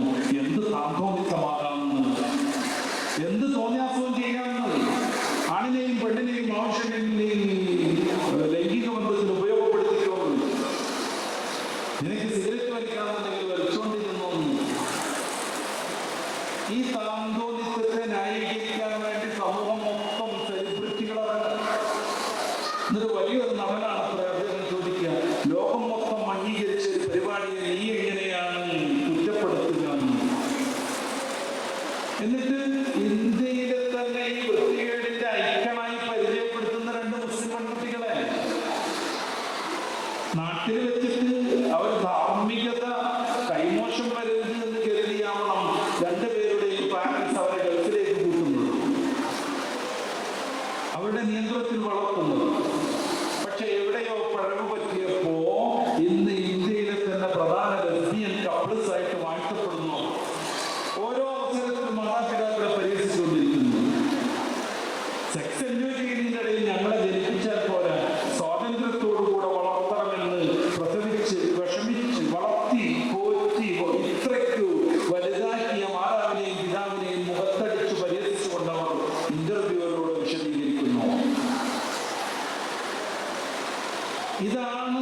മനുഷ്യക്കുട്ടിക്ക് സാധ്യമേ ഇല്ല. 100 കിലോയിലധികം വരും ചില കങ്കാരുക്കൾ. ജനിക്കുമ്പോൾ 3 ഗ്രാം മാത്രമായിരിക്കും കങ്കാരുക്കുട്ടിയുടെ തൂക്കം. ഒരു ചെറിയ സ്പൂണിൽ കോരിയെടുക്കാൻ പറ്റും കങ്കാരുക്കുഞ്ഞിന്. ഒരു ചെറിയ കൈ പോലത്തെ സാധനം ഉണ്ടാവും. ഒരു ഡോട്ടിട്ടതുപോലെ ഒരു കണ്ണിന്റെ രൂപം ഉണ്ടാവും. ജനിച്ച ഉടൻ മാതാവിന്റെ വയറുവശത്തുള്ള പ്രത്യേകമായ രോമങ്ങളിൽ അള്ളിപ്പിടിച്ച് ഇനി വളരാനുള്ള മാതാവിന്റെ ഉദരത്തിലെ ബാക്കിൽ വന്ന കുട്ടി വീഴുന്നു. അത് 3 ഗ്രാം മാത്രമുള്ള കങ്കാരുക്കുഞ്ഞിന് സാധ്യമാണ്. മനുഷ്യക്കുഞ്ഞിന് അത് കഴിയില്ല. മനുഷ്യക്കുഞ്ഞിനെ ഒരാൾ ഒപ്പം നിർത്തി വളർത്തി പരിശീലിപ്പിച്ചു കൊണ്ടുപോകണം. അട്ടികുഞ്ഞ് സ്വന്തം വിസർജനം നമ്മൾ കണ്ടിട്ടുണ്ടോ? ഇല്ലേ? പശുക്കുഞ്ഞ് അതിന്റെ സ്വന്തം വിസർജ്യം ഭക്ഷിക്കണം നമ്മൾ കണ്ടിട്ടുണ്ടോ? ഇല്ല. മനുഷ്യർ മാത്രം അത് ചെയ്യും. കുട്ടി വിസർജിച്ചു എന്ന സൂചന കിട്ടിയിട്ട് ഉമ്മ ഒഴിവാക്കാൻ വേണ്ടി വരാൻ ഇത്തിരി വൈകിപ്പോയാൽ ഉമ്മ വരുമ്പോ കോരിയിടാൻ സാധനം കാണൂല. മൊത്തം മൂപ്പരാൾ അടിച്ചു മാറ്റിയിട്ടുണ്ടാവും. അസമയത്ത് കൈ പിടിക്കാൻ ഒരാൾ വേണം. ഇത് തിന്നാൻ പാടില്ലെന്ന് പറയാൻ. ആട്ടിൻകുട്ടിക്കത് വേണ്ട, പശുക്കുഞ്ഞിനത് വേണ്ട. മനുഷ്യക്കുഞ്ഞിന് വളർച്ചയുടെ ഓരോ ഘട്ടത്തിലും മാതാവിന്റെയും പിതാവിന്റെയും കൃത്യമായ പരിശീലനവും സപ്പോർട്ടും വേണം. ഒരു മനുഷ്യക്കുഞ്ഞിനെ കുരങ്ങന്മാരുടെ കൂട്ടത്തിൽ കൊണ്ടുപോയിരുന്നു. ആ കുട്ടി മനുഷ്യന്മാരെ നടക്കുമ്പോൾ നടക്കൂല, കുരങ്ങ് നടക്കും പോലെ നടക്കുള്ളൂ. മനുഷ്യൻ സംസാരിക്കുമ്പോൾ ഒരക്ഷരം സംസാരിക്കില്ല. സ്ത്രീ എന്ന് പറയുള്ളൂ. കുരങ്ങിനെ പോലെ ചാടി കയറാൻ ശ്രമിക്കൂ. സക്സസ് ആവണമെന്നില്ല. കുരങ്ങിനെ പോലെ ഭക്ഷണം കഴിക്കൂ. മനുഷ്യക്കുഞ്ഞ് കാണിക്കുന്നത് പോലെ കൈ കഴിക്കൂല. നേരെ മറിച്ചൊരു കുരങ്ങിൻ കുഞ്ഞിനെ മനുഷ്യക്കുഞ്ഞുങ്ങളുടെ ഇടയിൽ കൊണ്ടുപോയി വളർത്തുന്നത് കുരങ്ങ് തന്നെ ആയിരിക്കും. ഒരിക്കലും മനുഷ്യക്കുഞ്ഞിന്റെ പ്രകൃതം കുരങ്ങിന് കിട്ടൂല. മനുഷ്യർ നടക്കും പോലെ നടക്കൂല. മനുഷ്യർ ഡ്രസ് എടുക്കും പോലെ ഡ്രസ് എടുക്കൂല. മനുഷ്യർ ചെയ്യുന്നത് പോലെ കൈ കഴുകിയിട്ട് ഭക്ഷണം കഴിക്കാനിരിക്കില്ല. ഭക്ഷണം കഴിഞ്ഞാൽ വായും മുഖമൊന്നും വൃത്തിയാക്കൂല. മനുഷ്യർ ചെയ്യുന്നത് പോലെ ഡ്രസ് ധരിക്കൂല. ഒരു പരിപാടിയും ചെയ്യില്ല. എന്തുകൊണ്ടാണ്? മനുഷ്യക്കുഞ്ഞിന് മാത്രം നിയന്ത്രിക്കാൻ ഒരാൾ വേണം. കുഞ്ഞിനെ നിയന്ത്രിക്കാൻ ഏറ്റവും യോഗ്യത അവന്റെ മാതാവിനാണെന്ന് മതം തിരിച്ചറിയുന്നു. അതുകൊണ്ട് മാതാവ് ആ കുഞ്ഞിന്റെ ബുദ്ധിവികാസം വരുവോളം അവനെ നിയന്ത്രിച്ചുകൊണ്ട് നിർദ്ദേശം നൽകിക്കൊണ്ട് ജീവിതം പരിശീലിപ്പിച്ചുകൊണ്ട് കൂടെ വേണം. ഏകദേശം 7 വർഷമാകുമ്പോഴാണ് കുഞ്ഞിന്റെ ബുദ്ധിവികാസം പ്രാപിക്കുന്നത്. അത് പൂർണ്ണതയിലേക്ക് എത്തുന്നത് ടീനേജിലേക്ക് എത്തുമ്പോഴാണ്. 13 വയസ്സാകുമ്പോൾ അത് പൂർണ്ണതയിലേക്ക് എത്തുന്നത് 13 വയസ്സാകുമ്പോഴാണ്. ആ കാലഘട്ടം അത്രയും മാതാവ് അവന്റെ കൂടെ വേണമെങ്കിൽ ഈ കുഞ്ഞിന് മാതാവിന്റെ മണ്ണം കിട്ടാൻ, അവർക്ക് ജീവിത സൗകര്യങ്ങൾ ഉണ്ടാവാൻ, വസ്ത്രവും മെഡിസിനും കിട്ടാൻ ഒരാൾ അധ്വാനിക്കണം. ആ ആളുടെ പേരാണ് കുടുംബനാഥൻ. ആ ആളുടെ പേരാണ് മാതാവിനെ സംബന്ധിച്ച് ഭർത്താവ്, കുഞ്ഞിനെ സംബന്ധിച്ച് പിതാവ്. ഈ ഒരു രീതിയെ മനുഷ്യന് പറ്റൂ എന്ന് മനുഷ്യന്റെ ശരീര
പി ഗംഗാധരന്റെ ചികിത്സയ്ക്ക് വേണ്ടി കൊണ്ടുവന്നു. അദ്ദേഹം അഡ്മിറ്റ് ചെയ്തു. അദ്ദേഹം കീമോതെറാപ്പി തുടങ്ങി. കീമോ തുടങ്ങുന്നതിനിടയിൽ ആ ആശുപത്രിയിലെ നഴ്സുമാർ ഓടി വന്ന് ഡോക്ടറോട് ഒരു കാര്യം പറഞ്ഞു. സാർ, ആ പേഷ്യന്റിന്റെ തലയിണക്കടിയിൽ നിന്ന് സിഗരറ്റ് കണ്ടു കിട്ടിയിട്ടുണ്ട്. ഡോക്ടർ ഞെട്ടിത്തെറിച്ചു. സിഗരറ്റും ക്യാൻസറും തമ്മിലുള്ള ബന്ധം അതിന്റെ കൂടെ ഒന്ന് പരിശോധിച്ചാൽ തന്നെ മനസ്സിലാക്കുന്നു. കീമോ നടത്തുന്ന സമയത്ത് ഭക്ഷണം പോലും ഡോക്ടറുടെ നിർദ്ദേശപ്രകാരം അത്രയ്ക്ക് കലോറി മൂല്യമുള്ള അവരുടെ ആശുപത്രിയുടെ പ്രത്യേക ക്യാൻറ്റീനിൽ നിന്ന് തന്നെ ലഭ്യമായതാകണം. അതിനിടക്കായി കുട്ടി സിഗരറ്റ് വലിക്കുന്നത്. ഡോക്ടറെ കുട്ടിയെ ഗുണദക്ഷിച്ചു വിട്ടു. പിന്നീട് ഒരു ദിവസം നേഴ്സുമാർ അതിലേറെ കൗതുകത്തോടെ ഓടി വന്നു. ആ കുഞ്ഞിന്റെ ബെഡിന്റെ അടിയിൽ നിന്ന് വിദേശ മദ്യത്തിന്റെ ചെറിയ കുട്ടികൾ കിട്ടിയിട്ടുണ്ട്. അതോടുകൂടെ ഈ ഗൗരവത്തിനടുത്ത് എങ്ങനെ ഇവിടെ എത്തുന്നു എന്നതിനെ കുറിച്ച് ഡോക്ടർ ആലോചിച്ചു. അവസാനം ഒരു കാര്യം മനസ്സിലായി. ഡോക്ടറായ ഈ കുഞ്ഞിന്റെ അമ്മയാണ് ഇത് കൊണ്ടുവന്നു കൊടുക്കുന്നത്. രണ്ടുപേരെയും ഡോക്ടർ തന്റെ റൂമിലേക്ക് വിളിച്ചു. വളരെ ഗൗരവത്തിൽ അവരോട് സംസാരിച്ചു. നിങ്ങൾ മെഡിക്കൽ രംഗത്ത് പ്രവർത്തിക്കുന്നവരാണ്, എന്നെ പോലെ. ക്യാൻസറും മദ്യവും ക്യാൻസറും സിഗരറ്റും തമ്മിലുള്ള ബന്ധം നിങ്ങൾക്ക് ഞാൻ പറഞ്ഞു തരേണ്ട യാതൊരു കാര്യവും.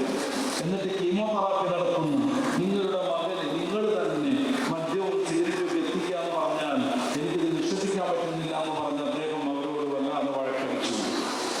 ആ മാതാവും പിതാവും ഡോക്ടർമാർ ഡോക്ടർ ഗംഗാധരന്റെ മുന്നിൽ നിന്ന് പൊട്ടിക്കരഞ്ഞു. അത് പറയാൻ ഞങ്ങൾ രണ്ടുപേരും ഡോക്ടർമാരാണ്. സാർ, ക്യാൻസറും സിഗരറ്റും തമ്മിലുള്ള ബന്ധം ഞങ്ങൾക്കറിയാം. കീമോതെറാപ്പി നടത്തുന്ന സമയത്തുള്ള ഭക്ഷണ രീതിയെക്കുറിച്ച് ഞങ്ങൾക്കറിയാം. പക്ഷേ സാറിന്റെ ചികിത്സയ്ക്ക് ഞങ്ങളുടെ മകൻ സഹകരിക്കണമെങ്കിൽ കൃത്യസമയത്ത് അവനത് ലഭ്യമായിരിക്കണം. അല്ലെങ്കിൽ അവൻ വയലന്റാകും, അക്രമം കാണിക്കും, നേഴ്സുമാരെയും സാറേയും ആക്രമിക്കും, ഈ ആശുപത്രി അടിച്ചുപൊളിക്കും. ഇതില്ലാതിരിക്കാൻ വേണ്ടി മനസ്സ് സമ്മതിക്കാതെ ഞങ്ങൾ തന്നെയാണ് മകന് സിഗരറ്റും മദ്യവും എത്തിച്ചു കൊടുക്കുന്നത്. സാർ, ഞങ്ങളോട് ക്ഷമിക്കണം എന്ന് പറഞ്ഞ ഒരു കുട്ടിക്കാരൻ അവരവരുടെ കഥ പറഞ്ഞു. ഞങ്ങൾക്ക് നല്ല തിരക്കുള്ള ആശുപത്രി. രാത്രി വളരെ വൈകിയ വീട്ടിലെത്താവും. നേരം വെളുക്കുമ്പോഴേ ഞങ്ങൾ ആശുപത്രിയിലേക്ക് പോയിട്ടുണ്ടാവും. മകനെ നോക്കാനും വളർത്താനും ഞങ്ങൾ ആയയെ ഏൽപ്പിച്ചു. ആ ആയ ഞങ്ങൾ ചോദിക്കുമ്പോൾ ആയയെ കുറിച്ച് നല്ലത് പറയാൻ തീരെ എതിർക്കാതെ ഗുണദോഷിക്കാതെ പണിഷ്മെന്റ് ചെയ്യാതെ എന്റെ മകൻ ആവശ്യപ്പെടുന്നതെല്ലാം നൽകിക്കൊണ്ട് അവനെ ലാളിച്ചു വളർത്തി. തിരുത്തവന്റെ ശീലല്ലായിരുന്നു. അങ്ങനെ ജീവിച്ച് അവൻ ആദ്യഘട്ടത്തിൽ സിഗരറ്റ് വലി തുടങ്ങി. പിന്നെ മദ്യപാനം തുടങ്ങി. അതവന്റെ ജീവിതചക്രത്തിന്റെ ഭാഗമായി മാറി. ഒരു ദിവസം പോലും അത് ലഭിക്കാതെ അവന് ബാലൻസ് കീപ്പ് ചെയ്യാൻ പറ്റാതെയായി. അതുകൊണ്ട് അവന് ക്യാൻസറും പിടിച്ചു. ഇനി അവനെ ചികിത്സിക്കാൻ വേണ്ടി കൊണ്ടുവരുമ്പോൾ അവൻ വയലന്റ് ആവാതിരിക്കാൻ, ആശുപത്രി വിളിക്കാതിരിക്കാൻ, ജീവനക്കാരെ ആക്രമിക്കാതിരിക്കാനാണ് ഞങ്ങൾ ഇത് നൽകേണ്ടി വരുന്നത്.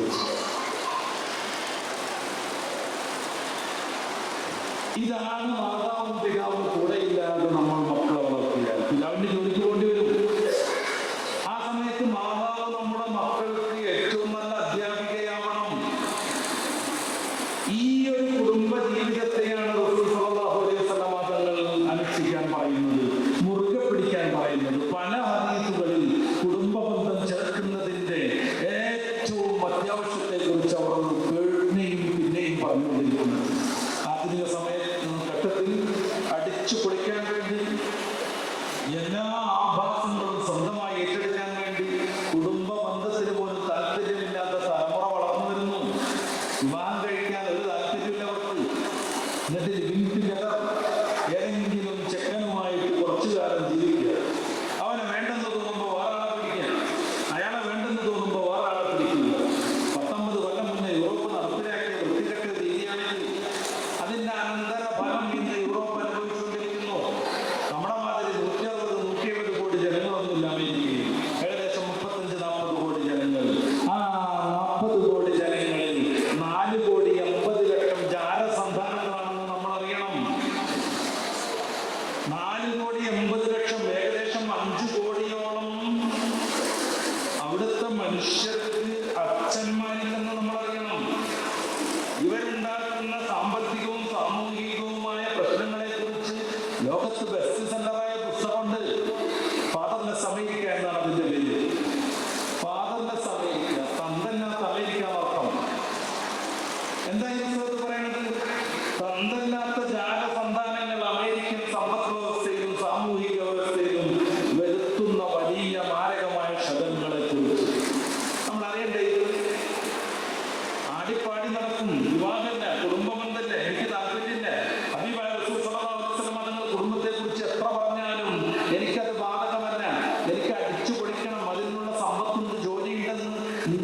നടത്താൻ പറ്റും. നമ്മളാണെങ്കിലും ലണ്ടനിലേക്ക് വരിക, അവിടെയുള്ള 30% അമ്മമാർക്കും അവരുടെ മക്കളുടെ അച്ഛനാണെന്ന് അറിയില്ല.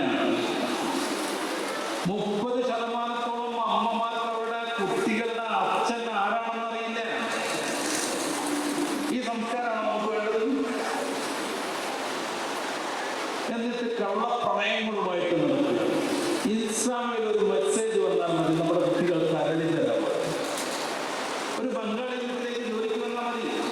അദ്ദേഹം ജോലിയെടുത്ത് കഷ്ടപ്പെട്ട് ക്ഷീണിക്കുമ്പോൾ ഒന്ന് കോട്ട വിട്ടിട്ടുണ്ടെങ്കിൽ മോളകത്തുനിന്ന് വേഗം ഒരിക്കണം. മോളുടെ ഡ്രസ്സൊക്കെ വേഗം മോൾ പാക്ക് ചെയ്യാണ്. എന്നിട്ട് തോളിൽ ബാഗ് ഇട്ട് തലതെടുത്ത് പോയിട്ട് പോകല്ലേ എന്ന് ചോദിക്കാൻ ആ പാവം ബേജാറാവാണ്. ചെറിയ ടോണ്ട്, ഒരു ചെറിയ മെസ്സേജ്, ഒരു മിസ്ഡ് കോൾ, അത് മതി പെറ്റ് വളർത്തിയ മാതാവിനെയും പിതാവിനെയും വഴക്കു പറഞ്ഞ് ഇറങ്ങിപ്പോവാൻ നമ്മുടെ മക്കൾക്ക്. എന്റെ എത്ര ദുർബലമായി അവരുടെ ഈമാൻ. ഇതൊരു കഥയല്ല ഞാൻ പറയുന്നത്, ഏതെങ്കിലും അപൂർവമായി നടക്കുന്ന ഒരു സംഭവമല്ല ഞാൻ പറയുന്നത്. മക്കൾക്ക് എല്ലാ സൗകര്യങ്ങളും സംവിധാനങ്ങളും നമ്മൾ തരുന്നു. വാത്സല്യം കാണിക്കണമെന്ന് നമ്മൾ പഠിച്ചു. എന്താ വാത്സല്യം? സംസ്കൃത ഭാഷയിൽ വത്സം എന്ന് പറഞ്ഞാൽ നെഞ്ചിനാണ് പേര്. വാത്സല്യം എന്ന് പറഞ്ഞാൽ നെഞ്ചിനോട് ചേർത്തി നിർത്തലാണ്. സ്കൂളിൽ നിന്ന് ടൂർ പോകുന്നുണ്ട്, എനിക്ക് 5000 വേണമെന്ന് വെളുപ്പൊക്കെ മെസ്സേജ് കുടുംബത്തിന് 5000 മാപ്പന്റെ വക. അമ്മനെ വിളിച്ചിട്ട് 2000 നീ കൊടുത്തേക്ക്, ഒരു ചാക്ക് കുടിക്കണ്ടേന്ന് മറ്റൊരു നിർദ്ദേശം. ഇറങ്ങിപ്പോകുമ്പോൾ വല്യപ്പോയി 500 വീതം വേറെ. അതോടുകൂടെ അതിന്റെ അഡിക്റ്റായി തീരും. ഒരൊറ്റ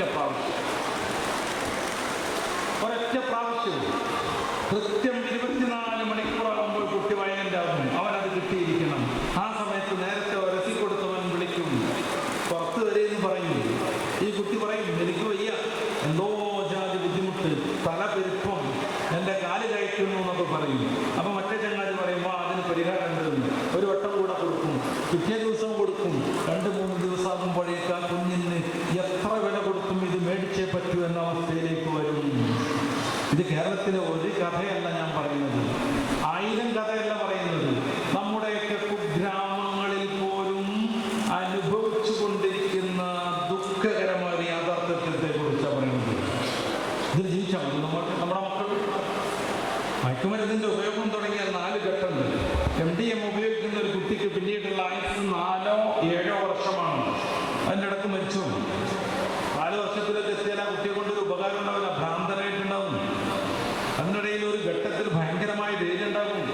നമ്മുടെ മക്കളെ സ്കൂളിലേക്കും മദ്രസയിലേക്കും പറഞ്ഞയക്കാൻ പറ്റാത്ത ദുരന്തം വരാനിരിക്കുന്നു കേരളത്തിൽ. MDMA പിടിച്ചിട്ട് എന്തിനും ധൈര്യം കാണിക്കുന്ന ഒരു സമൂഹം രൂപപ്പെട്ടുകൊണ്ടേയിരിക്കുന്നു. തങ്ങൾ പറഞ്ഞു, പുല്ല് മുസ്ലിം ഹറാം, ഏത് ലഹരി വസ്തുവും ഹറാമാണ്. അത് പറയുമ്പോഴേക്ക് 6-ാം നൂറ്റാണ്ടിലേക്ക് പറഞ്ഞയക്കുക. നിങ്ങളൊക്കെ എപ്പോൾ ജീവിക്കേണ്ടതാണെന്ന് പറഞ്ഞു പരീക്ഷിച്ചുകൊണ്ടിരിക്കുകയാണ്. എൻ്റെ പ്രിയപ്പെട്ട സഹോദരന്മാർ, ആലോചിച്ച് നോക്കുക, ഒരു ചെറിയ മെസ്സേജ് കിട്ടുമ്പോഴേക്ക് പഴിച്ചു പോകാൻ മാത്രം നമ്മുടെ പെൺകുട്ടികളുടെ ഈമാൻ ദുർബലമായത് എങ്ങനെയാണ്? നമ്മൾ സ്കൂളിൽ പഠിപ്പിച്ചിട്ടില്ലേ? മദ്രസിൽ പഠിപ്പിക്കുന്നില്ലേ? 10 വരെ മദ്രസിൽ പഠിപ്പിച്ച കുട്ടിക്ക് എങ്ങനെയാണ് ദീനീ കാര്യങ്ങളിൽ ബോധം വരാതിരിക്കുന്നത്? ഞാൻ അവസാനിപ്പിക്കാൻ ശ്രമിക്കുക. നമ്മൾ പഠിക്കുന്നതും നമ്മുടെ മക്കൾ പഠിക്കുന്നതും നമ്മുടെയും അവരുടെയും ജീവിതത്തിലേക്ക് വരണം. മദ്രസിലെ കുറഞ്ഞ സമയത്തിനിടെ ഉസ്താദുമാർ കഷ്ടപ്പെട്ട് പഠിക്കുന്ന ദീനീ പാഠങ്ങൾ അത് പരിശീലിക്കാനും പ്രയോഗിക്കാനും പറ്റും വിധത്തിലുള്ള സാഹചര്യം നമ്മുടെ വീടുകളിൽ ഉണ്ടാക്കിയെടുക്കണം. അത് കണ്ടു മക്കൾ വളരണം. ഖുറാനൊത്തൊരു ചടങ്ങല്ലെന്നറിയാം. മദ്രസയിലെത്തിയ പിന്നെ ഖുറാനൊരു ബന്ധമില്ല എന്ന നമ്മുടെ ആദർശന്മാരാണ്. മഹല്ല് കമ്മിറ്റിക്ക് കുറേ റോള് വഹിക്കേണ്ടതില്ല. മഹല്ല് കമ്മിറ്റി അല്ലാതെ നമ്മുടെ ബാധ്യത തീർന്നു എന്ന് മനസ്സിലാക്കരുത്. മഹല്ല് കമ്മിറ്റിക്ക് കീഴിൽ റീഅഡിക്ഷൻ സെന്ററുകൾ പ്രവർത്തിച്ചാൽ അത്രമേ നല്ലതായിരിക്കും. ആവശ്യമായ കൗൺസിലിംഗ് നൽകിക്കൊണ്ടേയിരിക്കണം. നന്മയുടെ പക്ഷം ചേർന്ന് സഞ്ചരിക്കാൻ നമ്മുടെ മക്കളെ പ്രാപ്തരാക്കണം. ആ വിഷയത്തിൽ തീരുമാനമെടുത്ത് പ്രവർത്തിക്കുമ്പോൾ പലജാതി വിമർശനങ്ങൾ ഉണ്ടാകും. ഇന്നമായ മസാജിദ് അല്ലാഹ് പറഞ്ഞ് സൂറത്ത് തൗബയുടെ 18-ാമത്തെ വചനത്തിൽ അവസാനം റബ്ബ് തആല പറയുന്നത്, ലം യഖ്ശ ഇല്ലല്ലാഹ്, ദീനീ കാര്യങ്ങളിൽ പ്രവർത്തിക്കുമ്പോൾ അല്ലാഹുവിനെ അല്ലാതെ അവർ ഭയപ്പെടില്ല എന്നാണ്. മഹല്ല് കമ്മിറ്റിയുടെ അടയാളം അതാവണം. ദീനീ കാര്യങ്ങൾക്ക് ചർച്ച ചെയ്തൊരു തീരുമാനം എടുക്കുന്നു. നമ്മുടെ നാട്ടിലെ മയക്കുമരുന്നിനെതിരെ ഒരു ആക്ഷൻ എടുക്കാൻ നമ്മൾ തീരുമാനിക്കുന്നു. ബുദ്ധിപരമായി അത് മുന്നോട്ട് കൊണ്ടുപോകുന്നു. ചെറുപ്പക്കാരുടെ യോഗം വിളിക്കുന്നു.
പറഞ്ഞു കൊടുക്കണം.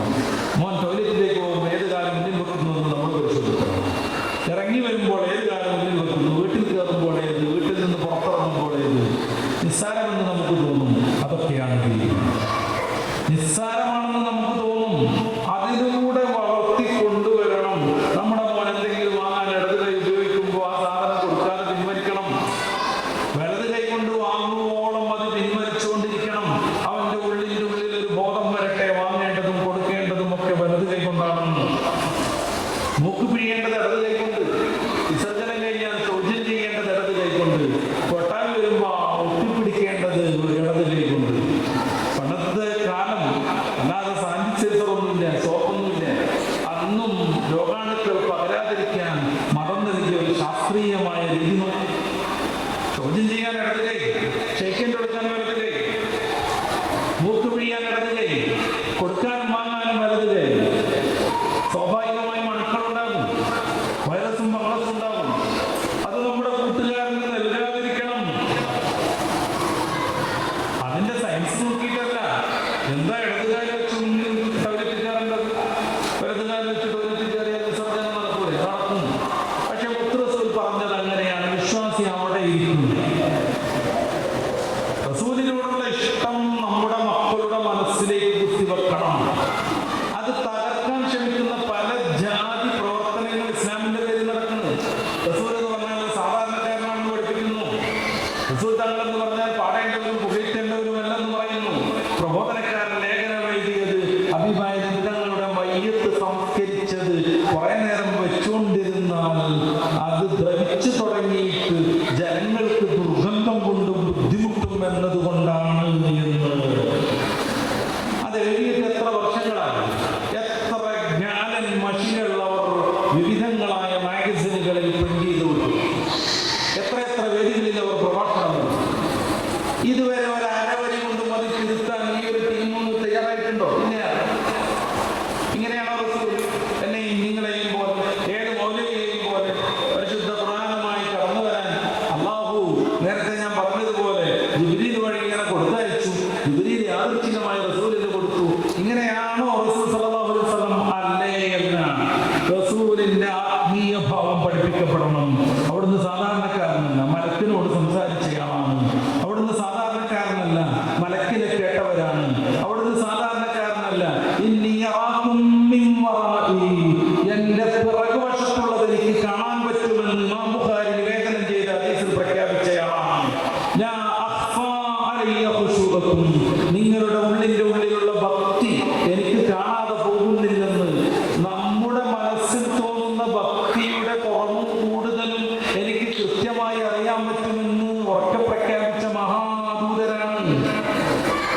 രാത്രിയുടെ ഏതാനും മിനിറ്റുകൾ എടുത്തിട്ട് 2-3 മാസം യാത്ര ചെയ്യേണ്ട ബൈത്തുൽ മുഖദ്ദസിലേക്ക് നിശാപ്രയാണം നടത്തിയ മഹാത്മാവാണ്.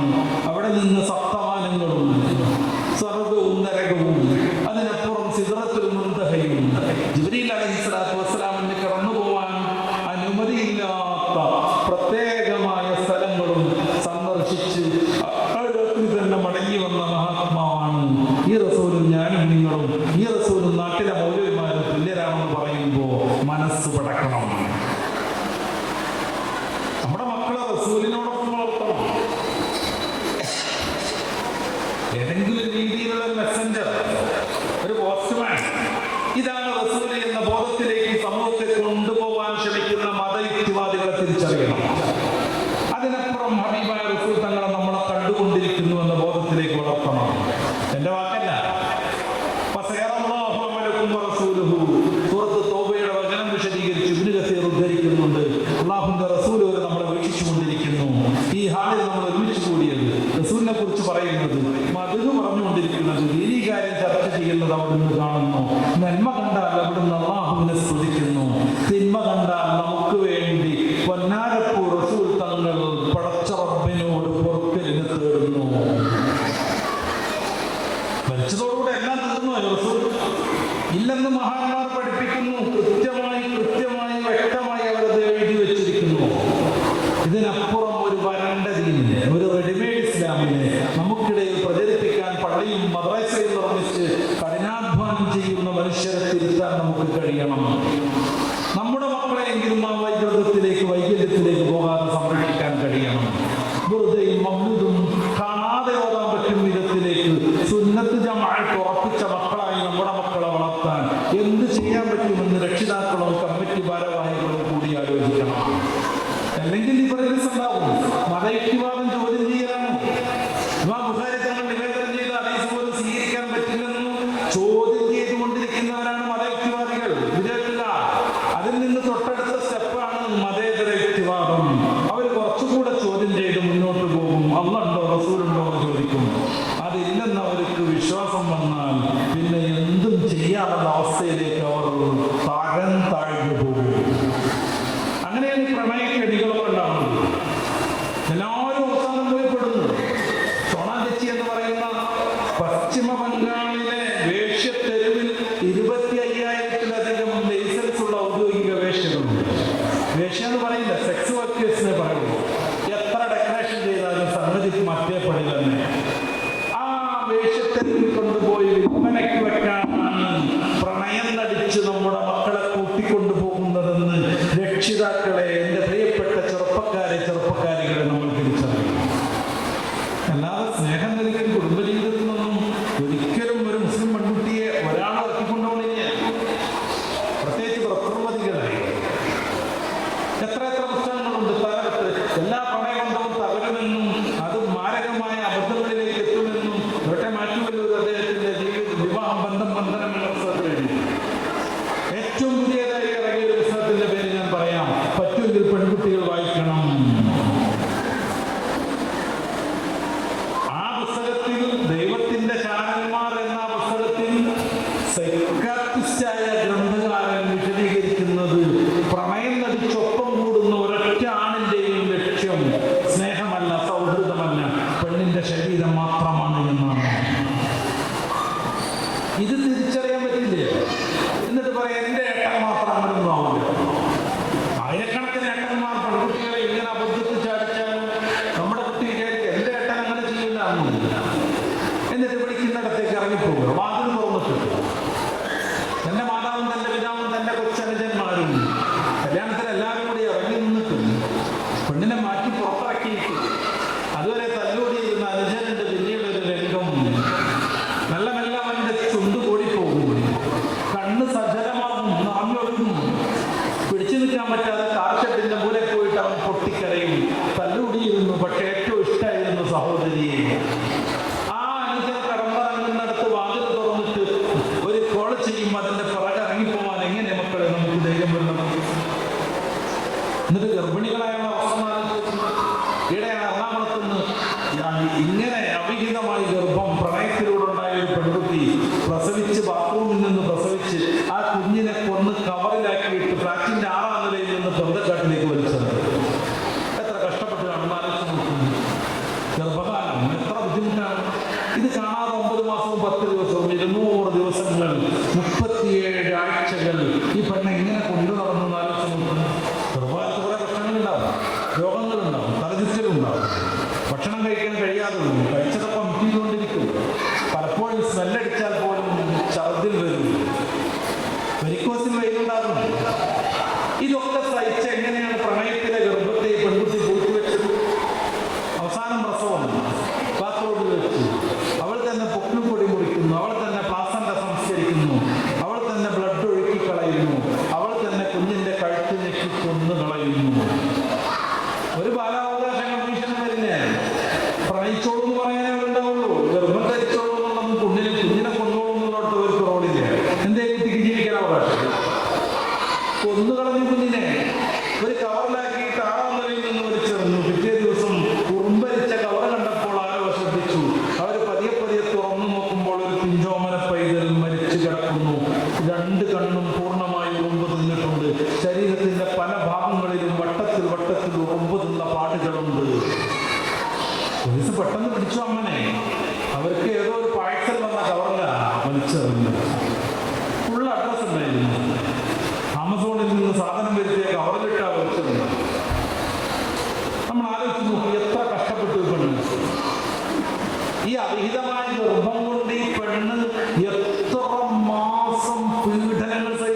അവളുടെ മനസ്സിന്റെ വ്യഥ എന്താണ്, അവളുടെ മാനസികവും ശാരീരികവുമായ അവസ്ഥ എന്താണ്, ഒറ്റയ്ക്ക് പ്രസവിക്കുന്ന ഘട്ടം, പൊക്കിൾ കൊടി മാറ്റുന്ന ഘട്ടം, പ്ലാസന്റ സംസ്കരിക്കുന്ന ഘട്ടം, ബ്ലഡ് ഒഴുക്കിക്കളയുന്ന ഘട്ടം, ഇതൊക്കെ എങ്ങനെയാണ് ഒരു പെൺകുട്ടിക്ക് സ്വന്തം തരണം ചെയ്യാൻ കഴിയുന്നത്?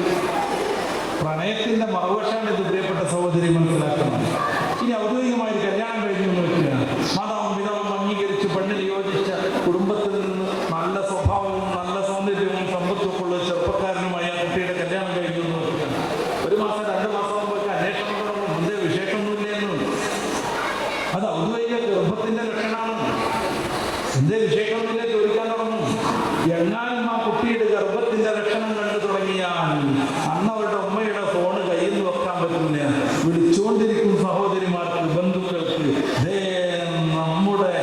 നമ്മുടെ ഫാത്തിമയ്ക്ക് ഗർഭമുണ്ട് എന്ന് പറഞ്ഞിട്ട്. കുറെ കുടുംബങ്ങളിൽ സന്തോഷം തിരതല്ലുന്നു. പിന്നെ പ്രത്യേക കെയറിങ് വരികയാണ്. മാതാവും പിതാവും ആ കുട്ടിയെ പ്രത്യേകം സംരക്ഷിക്കുകയാണ്. അതുവരെ തല്ലൂടി നടന്ന കൊച്ചനുജന്മാരെ വിളിച്ചിട്ട് താത്താക്ക് ഗർഭമുണ്ട്, ഇനി അവരെ ഉപദ്രവിക്കരുതെന്ന് പറഞ്ഞു കൊടുക്കുകയാണ്. അങ്ങോട്ടും ഇങ്ങോട്ടും സ്നേഹം പങ്കിടുകയാണ്. ഭർത്താവ് പ്രത്യേകമായി കരുതൽ കൊടുക്കുകയാണ്. അയാൾ കൂടുതൽ ലീവ് എടുത്തിട്ട് പെണ്ണിനോടൊപ്പം സംരക്ഷണത്തിൽ നിൽക്കുകയാണ്. എന്നിട്ട് ലേബർ റൂമിന്റെ പുറത്ത് 10-15-20 ആളുകൾ പ്രാർത്ഥനയുമായി, വിക്രവുമായി, ഖുർആനുമായി കാത്തിരിക്കുകയാണ്. കുഞ്ഞിന്റെ ശബ്ദം കേൾക്കുമ്പോഴേക്ക് ഒരു ലോഡ് ഉമ്മമാർ ഒന്നിച്ച് ലേബർ റൂമിന്റെ വാതിലേക്ക് ഓടിച്ചെല്ലുകയാണ്. എന്തൊരു സന്തോഷകരമായ നിമിഷം! എൻ്റെ ഉമ്മ, എൻ്റെ വല്യമ്മ, എൻ്റെ മദറില്ലോ, അവരുടെ ഉമ്മ, എൻ്റെ ഫാദറില്ലോ, അദ്ദേഹത്തിന്റെ ഉമ്മ, തൻ്റെ മൂത്തമ്മ, തൻ്റെ ജ്യേഷ്ഠത്തികൾ, അനുജത്തികൾ, തൻ്റെ സഹോദരന്റെ ഭാര്യമാർ എല്ലാവരും പുറത്തുനിന്ന് ദിക്ർ ചൊല്ലിക്കൊണ്ടിരിക്കുന്നു, ഖുർആൻ ഓതിക്കൊണ്ടിരിക്കുന്നു, ബുർദ ചൊല്ലുന്നു, നഫീസത്തുമാല ചൊല്ലിക്കൊണ്ടിരിക്കുന്നു, കവരത്തിയിലെ ഖാസിം വലിയുള്ളാഹി യാസീൻ ഓതിക്കൊണ്ടിരിക്കുന്നു. ഈ ഒരു പശ്ചാത്തലം ഓർത്ത് മനോഹരമായി പ്രസവിക്കാൻ ആ പെൺകുട്ടിക്ക് കഴിയുന്നു. ഇതാണ് ജീവിതം. ഇതാണ് റസൂലുള്ളാഹി സ്വല്ലല്ലാഹു അലൈഹി വസല്ലം തങ്ങൾ പഠിപ്പിച്ച ദാമ്പത്യം. ഇതിന് വിരുദ്ധമായി താന്തോന്നിത്വത്തിലേക്ക് പോകാൻ എൻ്റെ പ്രിയപ്പെട്ട സഹോദരി, എൻ്റെ പ്രിയപ്പെട്ട പെങ്ങളെ നിനക്ക് സാധിക്കുന്നുവെങ്കിൽ നമ്മൾ പഴച്ചു പോയെന്നറിയണം. ഞാൻ തങ്ങളെ കുറിച്ച് സൂറത്തുൽ അറാഫിന്റെ 157-ാമത്തെ വാക്യത്തിൽ പറയുന്നത് യുഹില്ലു ലഹുമു ത്വയ്യിബാത്തി വയുഹർരിമു അലൈഹിമുൽ ഖബാഇസ് എന്നാണ്. റസൂലുള്ളാഹി അനുവദിച്ചത് മൊത്തം നല്ലതായിരുന്നു. റസൂലുള്ളാഹി വിരോധിച്ചത് മൊത്തം മനുഷ്യന് പാടില്ലാത്തതാണെന്ന്. ഏത് മാനദണ്ഡം വെച്ച് നമുക്ക് പരിശോധിക്കാം. ഹബീബായ റസൂൽ തങ്ങൾ അനുവദിച്ചതിൽ ഏതെങ്കിലും ഒന്ന് മനുഷ്യന് മോശമാണെന്ന് തെളിയിക്കാൻ ഭൂലോകത്താർക്കും സാധ്യമല്ല. റസൂലുള്ളാഹി വിരോധിച്ച ഏതെങ്കിലും ഒരു കാര്യം മനുഷ്യന് നല്ലതാണെന്ന് തെളിയിക്കാൻ ഭൂലോകത്താർക്കുമേ സാധ്യമല്ല. ആ റസൂലിന്റെ ആദർശങ്ങൾ നമ്മുടെ ജീവിതത്തിന്റെ ഭാഗമാവണം. ഹബീബായ റസൂൽ തങ്ങൾ നമ്മുടെ മനസ്സിന്റെ താളവും ഹൃദയത്തിന്റെ സംഗീതവുമായി മാറണം. നമ്മുടെ ആത്മാവിന്റെ പ്രേരണയും ചോദനയും റസൂലാവണം. മനുഷ്യന്റെ ഓരോ നിമിഷത്തെയും നിയന്ത്രിക്കുന്നതാണ് പ്രവാചകർ, അവിടുത്തെ ദർശനങ്ങൾ. അത് പതിയെ പതിയെ നമ്മുടെ ജീവിതത്തിലേക്ക് മുഴുവനായിട്ട് ആവാഹിക്കാൻ നമുക്ക് സാധിക്കണം. എൻ്റെ പ്രിയപ്പെട്ട സഹോദരന്മാരെ, സഹോദരിമാരെ, ജീവിതത്തിന്റെ അർത്ഥം നമ്മൾ കണ്ടുവെക്കണം. ഈ ഒരു സാധനത്തിൽ ചെലവഴിച്ചുകൊണ്ട് 4 മണിക്കൂർ കേരളക്കാർ നഷ്ടപ്പെടുത്തുമെന്ന് ബാംഗ്ലൂരിലെ യൂണിവേഴ്സിറ്റിയുടെ പഠനമുണ്ട്. 4 മണിക്കൂർ ജീവിതത്തിന്റെ വളരെ പ്രധാനപ്പെട്ട ഒരു ഭാഗമാണ്. ഡെയിലി 4 മണിക്കൂർ ഇൻസ്റ്റയിലും വാട്സാപ്പിലും ഫേസ്ബുക്കിലും ട്വിറ്ററിലുമായി കഴിയുന്നവർ പരിശുദ്ധ ഖുർആൻ സൂറത്ത് അൽ ഇസ്രാഇന്റെ 36-ാമത്തെ വചനം ഓർക്കണം. ലാ തഖ്ഫു മാ ലൈസ ലക ബിഹി ഇൽമു ഇന്ന അസ്സമഅ വൽ ബസറ വൽ ഫുആദ കുല്ലു ഉലൈക കാന അൻഹു മസ്ഊല. ഓരോന്നിനെയും കുറിച്ച് പടച്ച റബ്ബ് ചോദ്യം ചെയ്യും. അത് കൃത്യമായി രേഖയിലാക്കി നമ്മുടെ മുമ്പിൽ സമർപ്പിക്കും. മാലിഹാദൽ കിതാബ് ലാ യുഗാദിറു സഗീറതൻ വലാ കബീറതൻ ഇല്ലാ അഹ്സാഹ. ഇതെന്തൊരു പുസ്തകമാണെന്ന് മാശറയിൽ ലഭിക്കുന്നവരുണ്ടാകും. ഞാൻ ചെയ്തു കൂട്ടിയ ചെറുതും വലുതും സ്വകാര്യമായതും വളരെ രഹസ്യമായി ചെയ്തതും മൊത്തം എൻ്റെ കർമ്മ പുസ്തകത്തിൽ ഉണ്ടല്ലോ എന്ന് വിലപിക്കുന്നവരുണ്ടാകും. പരിശുദ്ധ ഖുർആൻ ഏറ്റവും അവസാനമായി അവതരിച്ച സൂക്തം എന്താണ്? ഖുർആനിലെ ഏറ്റവും അവസാനമായി അവതരിച്ച സൂക്തം ഏതാണ്? അൽ ബഖറയുടെ 281-ാമത്തെ വചനം. പരലോകത്തേക്കുള്ള യാത്രയാണ് അത് പ്രതിനിധീകരിക്കുന്നത്. അള്ളാഹുലേക്ക് മടക്കപ്പെടുന്ന ഒരു ദിവസം വരാനുണ്ട്.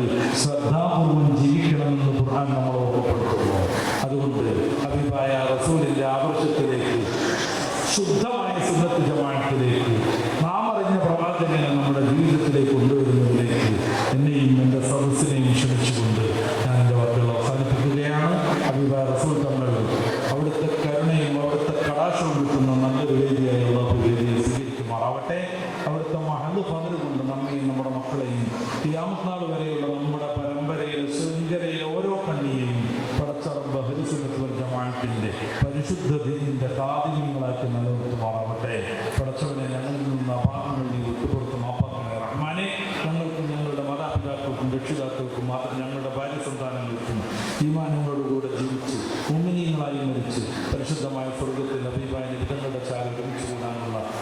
തൗഫീഖ് നൽകി നീ അനുഗ്രഹിക്കണേ റഹ്മാനെ.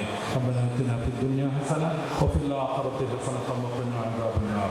آمين برحمتك يا أرحم الراحمين. وصلى الله تعالى وسلم على خير خلقه سيدنا محمد وآله وصحبه أجمعين والحمد لله رب العالمين.